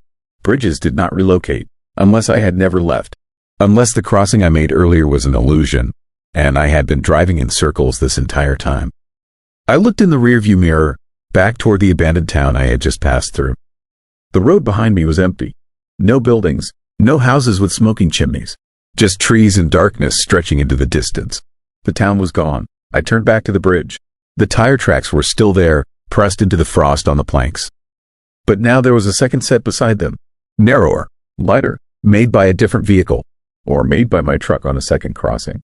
The fuel gauge was almost on empty. I had maybe 10 miles left. Probably less. Not enough to turn around and search for another route. Not enough to escape whatever this road had become. I had one choice. Cross the bridge again. Hope it led somewhere real this time. I put the truck in gear and drove forward. The bridge groaned louder than before, the wooden planks cracking under my tires. Halfway across, one of the boards snapped completely, and my right front tire dropped into the gap. The truck lurched sideways, metal scraping against wood. I gunned the engine, and the tire caught on something solid. The truck pulled free and surged forward, reaching the far side of the bridge just as another plank gave way behind me. The road ahead was different again, darker, the trees so close now that branches scraped against both sides of the truck. The pavement was gone completely, replaced by frozen dirt and patches of ice. And there were no tire tracks. No signs that anyone had ever driven this path before me. The fuel gauge hit empty. The engine coughed once, twice, then smoothed out again. I was running on fumes now, on borrowed time. The road curved sharply to the left, and I followed it because there was no other choice. The trees opened into a clearing, and I saw what waited at the end. The bridge, again, but this time, on the far side, something stood on the frozen planks. A figure, dark and still, facing toward me. The headlights illuminated it for a moment before the engine died completely. The lights flickered once and went out, plunging everything into absolute darkness. I sat in the truck, hands still gripping the wheel, listening to the silence. No wind, no sound from the forest, nothing except my own ragged breathing and the thunder of my heart. Then, in the darkness ahead, I heard footsteps on wood. Slow and deliberate, coming closer. Maps do not always update as quickly as winter changes the land. Story 9. Longest drive home. I have been driving for 6 hours now, and I have no idea where I am. The mile markers stopped making sense somewhere around mile 230. I know this because I was counting them. At first, it was just something to do, a way to occupy my mind during what should have been a simple 30-minute drive home from work. Now, the numbers don't matter anymore. What matters is that I passed mile 230, and then I passed mile 231, and then I passed mile 232 3 times. It's not possible. I know it. It's not possible. But I watched it happen. The highway stretches ahead of me, perfectly straight, perfectly empty, and perfectly the same. The same yellow lines, the same gray asphalt, the same darkness pressing in from both sides. I have seen this stretch of road maybe 40 times now. I recognize the curve of the shoulders, the way the reflectors catch my headlights, the exact point where the tree line breaks for just 15 seconds before closing again. I am terrified that I will see it again. It is December, and the world outside my car is not quite real anymore. The sky was dark when I left the office at 5 o'clock. That was a long time ago. That was today, I think. The moon came up and then the moon went away, and now I cannot tell if it is midnight or if I have driven into some other part of the night that I do not understand. My phone died hours ago. The clock on my dashboard stopped at 11:37. I have tried turning around. I know this sounds insane, but I have done it 4 times. 3 times I turned the wheel and drove back the way I came, watching my mirror for the exit I had missed, the turn I should have made. Every time, I drove for 20 minutes and came back to the same stretch of road. The same trees, the same mile markers counting down, and then the numbers would twist again, and I would lose my way in the sequence. The last time I turned around, I drove for what felt like hours before I admitted to myself that I was seeing things that were not quite right. The pavement beneath my wheels became too smooth. The lines on the road seemed to pull to the left slightly, a gentle curve that was not there before. The darkness outside the car took on a color I have no name for. Not black, not blue, but something that my eyes refused to process correctly. My vision started to swim. I did not try to turn around after that. Instead, I kept driving forward, telling myself that forward was the only direction left. Forward meant I was going somewhere. Forward meant I would eventually see lights or buildings or another car or anything that would prove I was still in the world I know. Forward meant I was not standing still in an endless nightmare. Forward felt like it meant something, even as my hands gripped the steering wheel and my knuckles turned white and the fear in my chest expanded like a living thing. The dashboard lights make my eyes hurt now. I turned them down as far as they would go, but the faint green glow still feels wrong somehow. It casts everything in a sickly pallor. My hands do not look like my hands. My arms do not look like my arms. I stopped looking at them after the first hour. There was a radio at some point. I did not turn it on intentionally. The radio just came on, the way radios sometimes do when you are thinking too hard about something. It was playing static at first, just the ordinary rush of white noise that you hear when you spin between stations. But underneath the static, there was something else. Something like voices. Not talking, exactly. More like breathing. More like listening. I turned it off. I cannot turn it back on. I have tried. The knob will not move. The station indicator is frozen on a number I have never seen before. The eerie silence that came after was somehow worse. I have passed other cars, I think. There was a truck at some point, coming toward me in the opposite lane. Its headlights were so bright that they filled my entire vision, and I had to look away. I remember thinking that finally, there was another person on this road. I remember the relief flooding through me. I remember slowing down, preparing to maybe pull over, to maybe just wave, to prove that I was not alone in this terrible place. The truck passed without slowing. I caught the briefest glimpse of the driver, just a dark shape behind the windshield. The shape did not move. It did not look at me. It did not acknowledge that I existed. By the time I looked in my mirror, the truck, its taillights were already fading, and then they were gone, and I was alone again, which somehow felt worse than not seeing the truck at all. After that, I convinced myself that maybe the truck was not real. Maybe I had fallen asleep at some point and was dreaming. This seemed possible. This seemed likely, but I could not fall asleep. Every time my eyes started to close, Panic jolted through my body with an electric intensity that left me gasping. I had to keep watching the road. I had to keep my hands on the wheel. Something told me that if I stopped driving, if I closed my eyes, if I let my attention slip for even a moment, something would happen. Something would change. The road would shift in a way that I could not come back from. I do not know what that something is. I only know that I am afraid of it with an intensity that I have never experienced before. The trees along the highway are all the same. I know this now. I have studied them carefully. There is a dead tree with 3 major branches that always appears on the right side. There is a gap in the tree line on the left where the forest falls away and you can see the darkness beyond, deeper and heavier than the darkness on the road. There is a reflector that catches your headlights at an odd angle and makes it look like there is an eye watching you pass.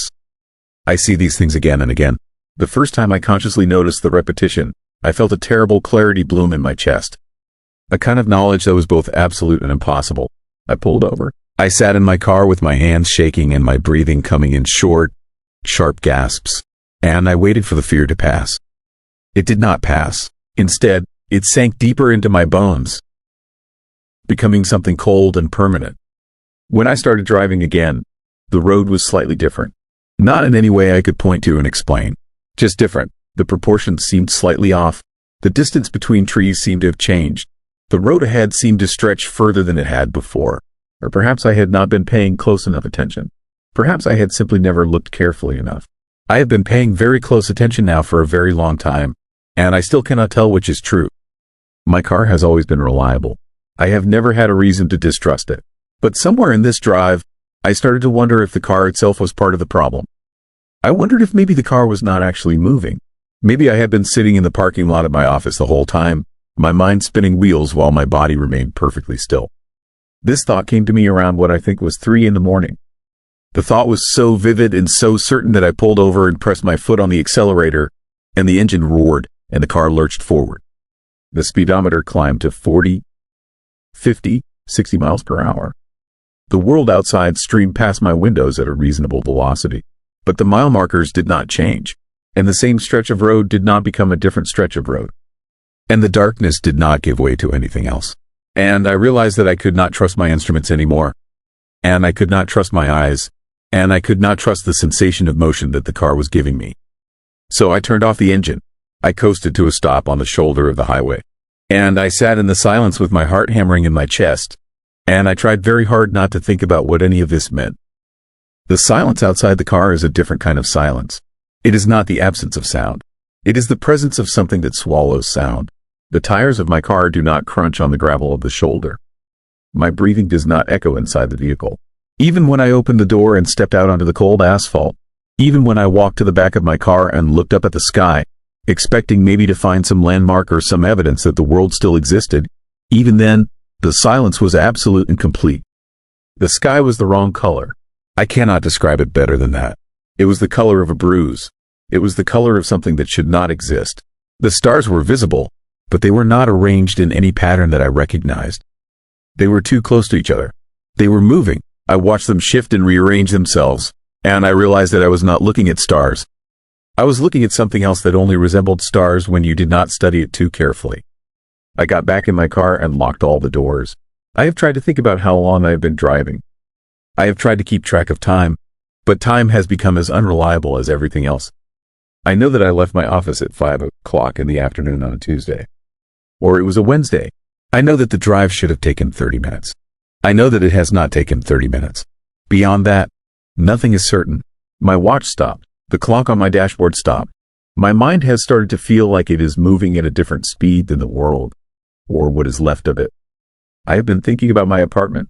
I have been thinking about my bed and the way the sheets feel and the sound the radiator makes when it kicks on in the morning. I have been thinking about these things so intensely that they have started to feel like they are happening right now, like I am living in them while still driving at the same time. For a moment, I am both here and there. I am both moving and still. The two sensations exist simultaneously in my mind, and it is unbearable. The fear that I felt at the beginning of this drive has evolved into something else.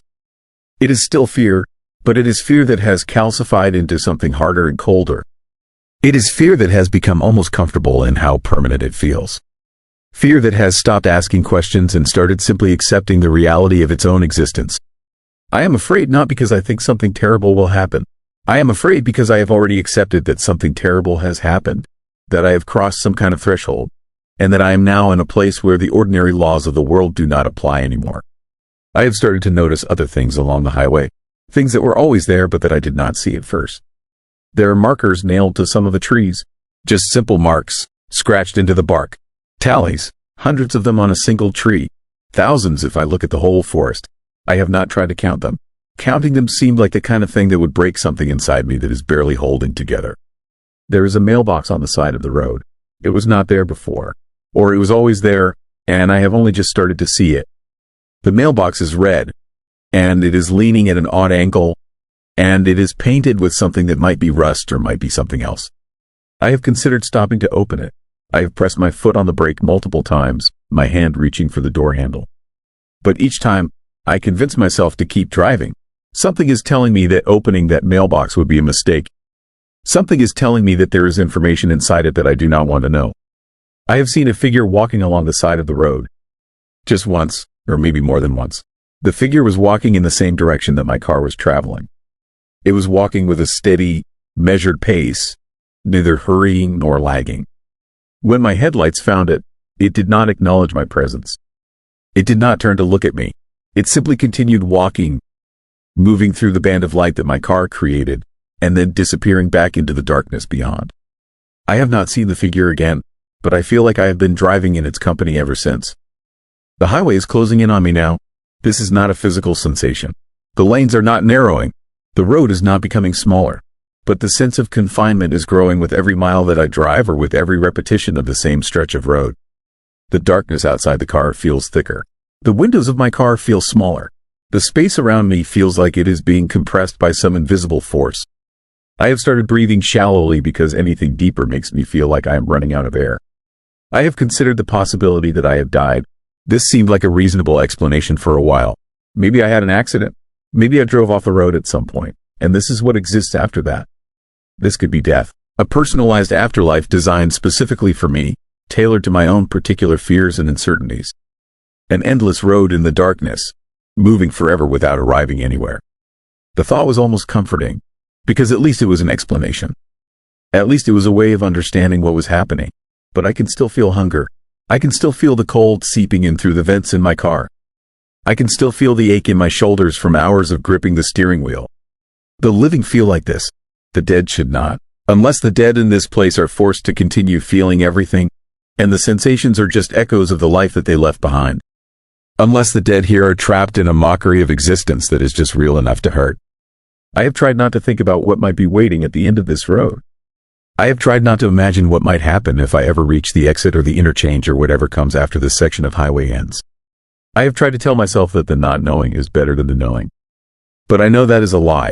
I know that there is something at the end of this road, or there is no end at all, and I cannot decide which possibility frightens me more.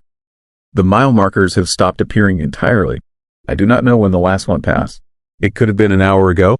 It could have been longer. Now there is just the road and the darkness and the endless sense of moving forward without going anywhere. My headlights illuminate the asphalt about 100 feet ahead, and then the light fades and becomes the darkness again. The road under my tires makes a sound that is almost like a whisper, almost like something trying to speak, just below the threshold of language. I have been driving for 6 hours now, and I have no idea where I am. I have been driving for 6 hours, and the world has become a place where I do not recognize the rules anymore.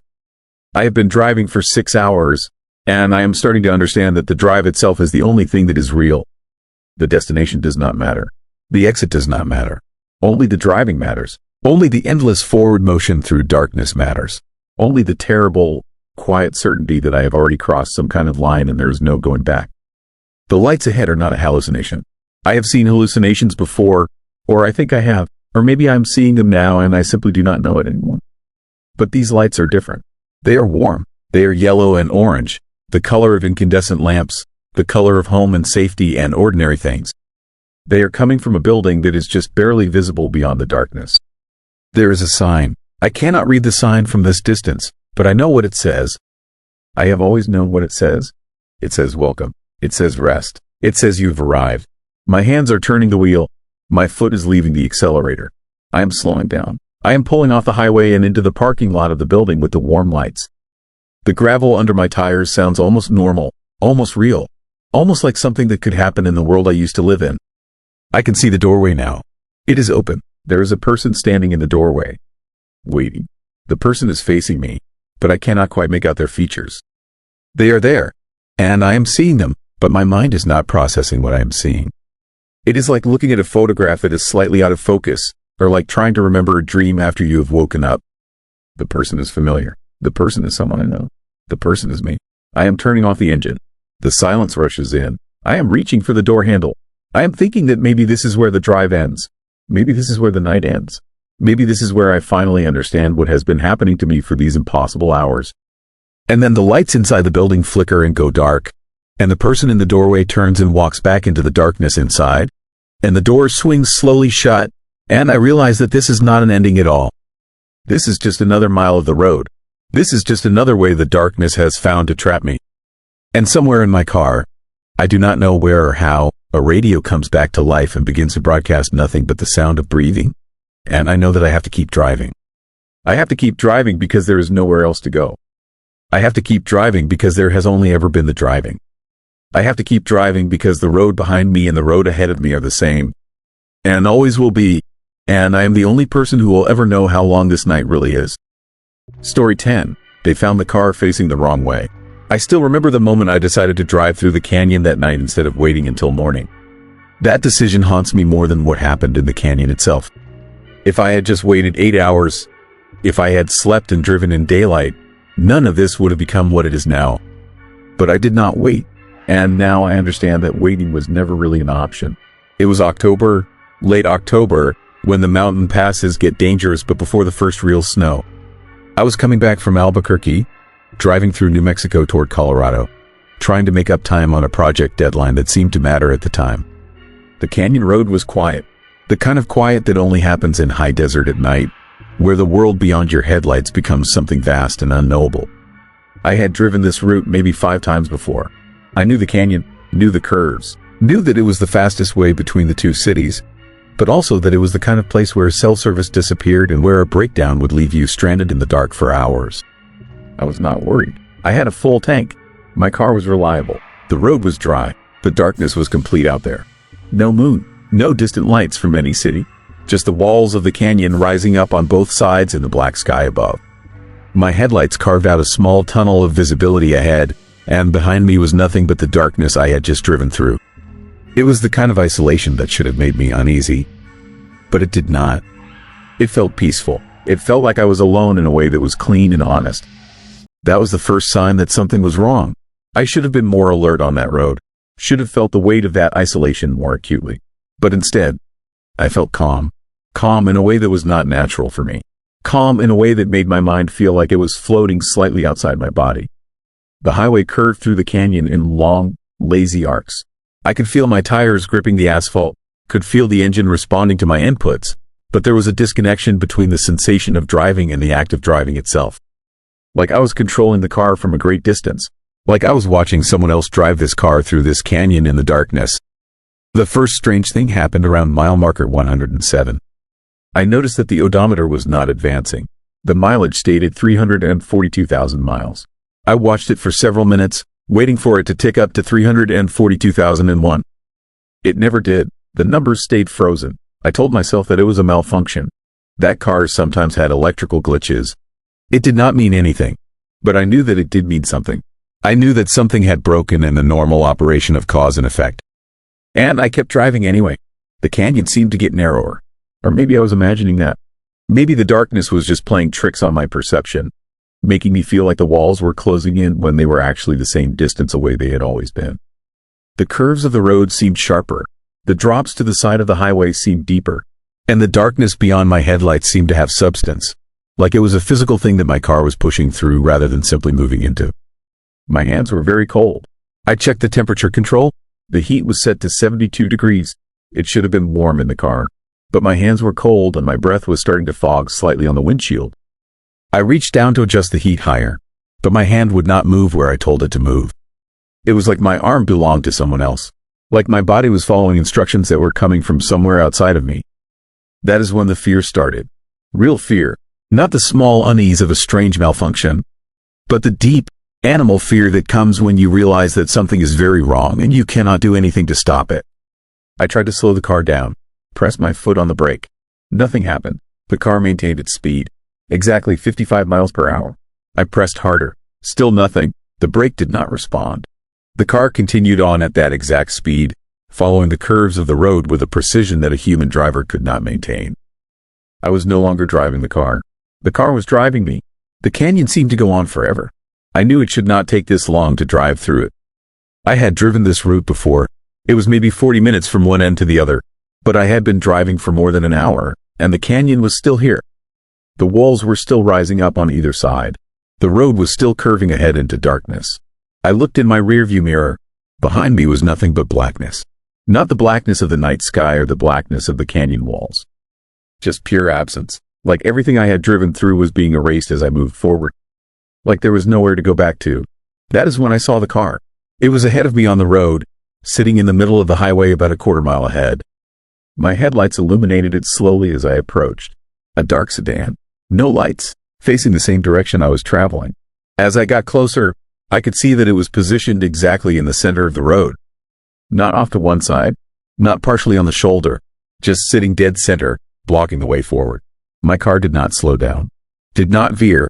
It continued at exactly 55 miles per hour toward the dark sedan.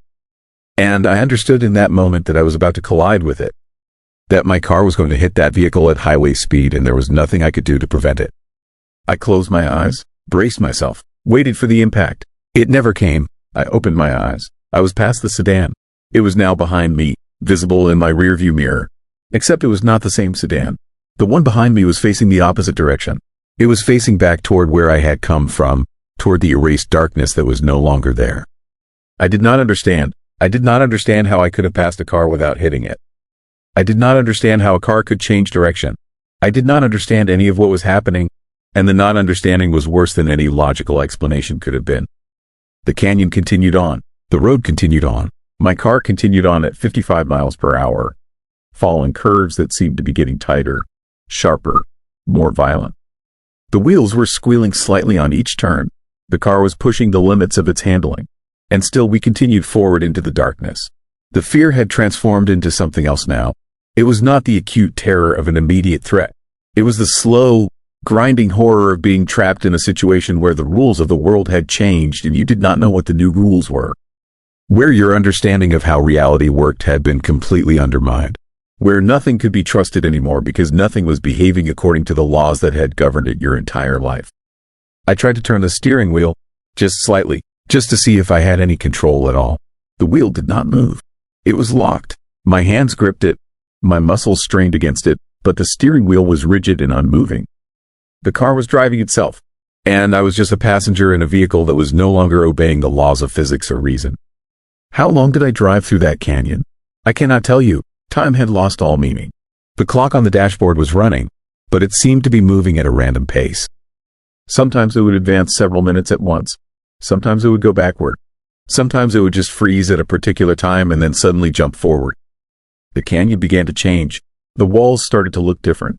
They were smoother, more polished, like they had been worn down by something other than wind and water. And they were closer, much closer. I could almost reach out and touch the wall on my right side through the window. The darkness was pressing in. The space between the canyon walls was narrowing. And then, suddenly, it opened up. The canyon walls fell away. The road straightened, and I was no longer in the canyon at all. I was on a straight stretch of highway through empty desert. The stars were bright above. Too bright, almost painfully bright, and the darkness beyond the road was absolute. Not the darkness of the night sky, but the darkness of the void. The darkness of something that does not exist. My car began to slow down. For the first time since the malfunction began, I felt the vehicle responding to something other than whatever force had been controlling it. The speed decreased. 50 miles per hour, 45, 40. The car was decelerating on its own, coming to a gradual stop. I looked ahead. In the distance, maybe a mile away, I could see another vehicle. A pickup truck, parked on the side of the road. Hazard lights blinking. Someone was standing beside it, looking back toward me. Even at this distance, even in this darkness, I could see them clearly. Too clearly, like they were highlighted, like they were the only real thing in the world besides me. My car came to a complete stop about 100 feet behind the truck. The engine shut off, the lights went dark, and I was alone in the darkness with this knowledge that something had driven me through that canyon. Something had brought me here, and something had been waiting for me. I looked down at my hands. They were not my hands. They were the hands of someone older, scarred, worn, and I did not recognize them. I tried to move them, but they moved on their own, opening the car door, stepping out onto the pavement. The night air was cold, far colder than October should be. The person standing by the truck had not moved, was not moving, was just standing there, watching me walk toward them in the darkness. And I understood, in that moment, what had happened to me. I understood that I had been missing for 3 days. That search and rescue teams had found my car in a canyon 200 miles away from where I thought I was driving. Found it facing the opposite direction from the way it should have been pointing. The engine still running, the driver, his seat empty. No sign of me anywhere. They had searched for weeks and found nothing. I understood that I was not walking across this desert, that I was not standing in this place, that I had never made it out of that canyon, that what was standing here, wearing my body, was something that had been sleeping in that canyon for a very long time. Something that was learning how to be human by wearing the skin of someone who had already died there. The figure by the truck began to smile, and I realized, in that final moment before whatever I had become stepped into the light, that it was wearing my face. And that was when the search and rescue team found my car, empty and facing the wrong way. 3 days after I disappeared into that canyon where time does not move forward and the darkness has always been waiting for someone to drive through it at exactly 55 miles per hour. They are still looking for me, but I am not lost. I am still driving,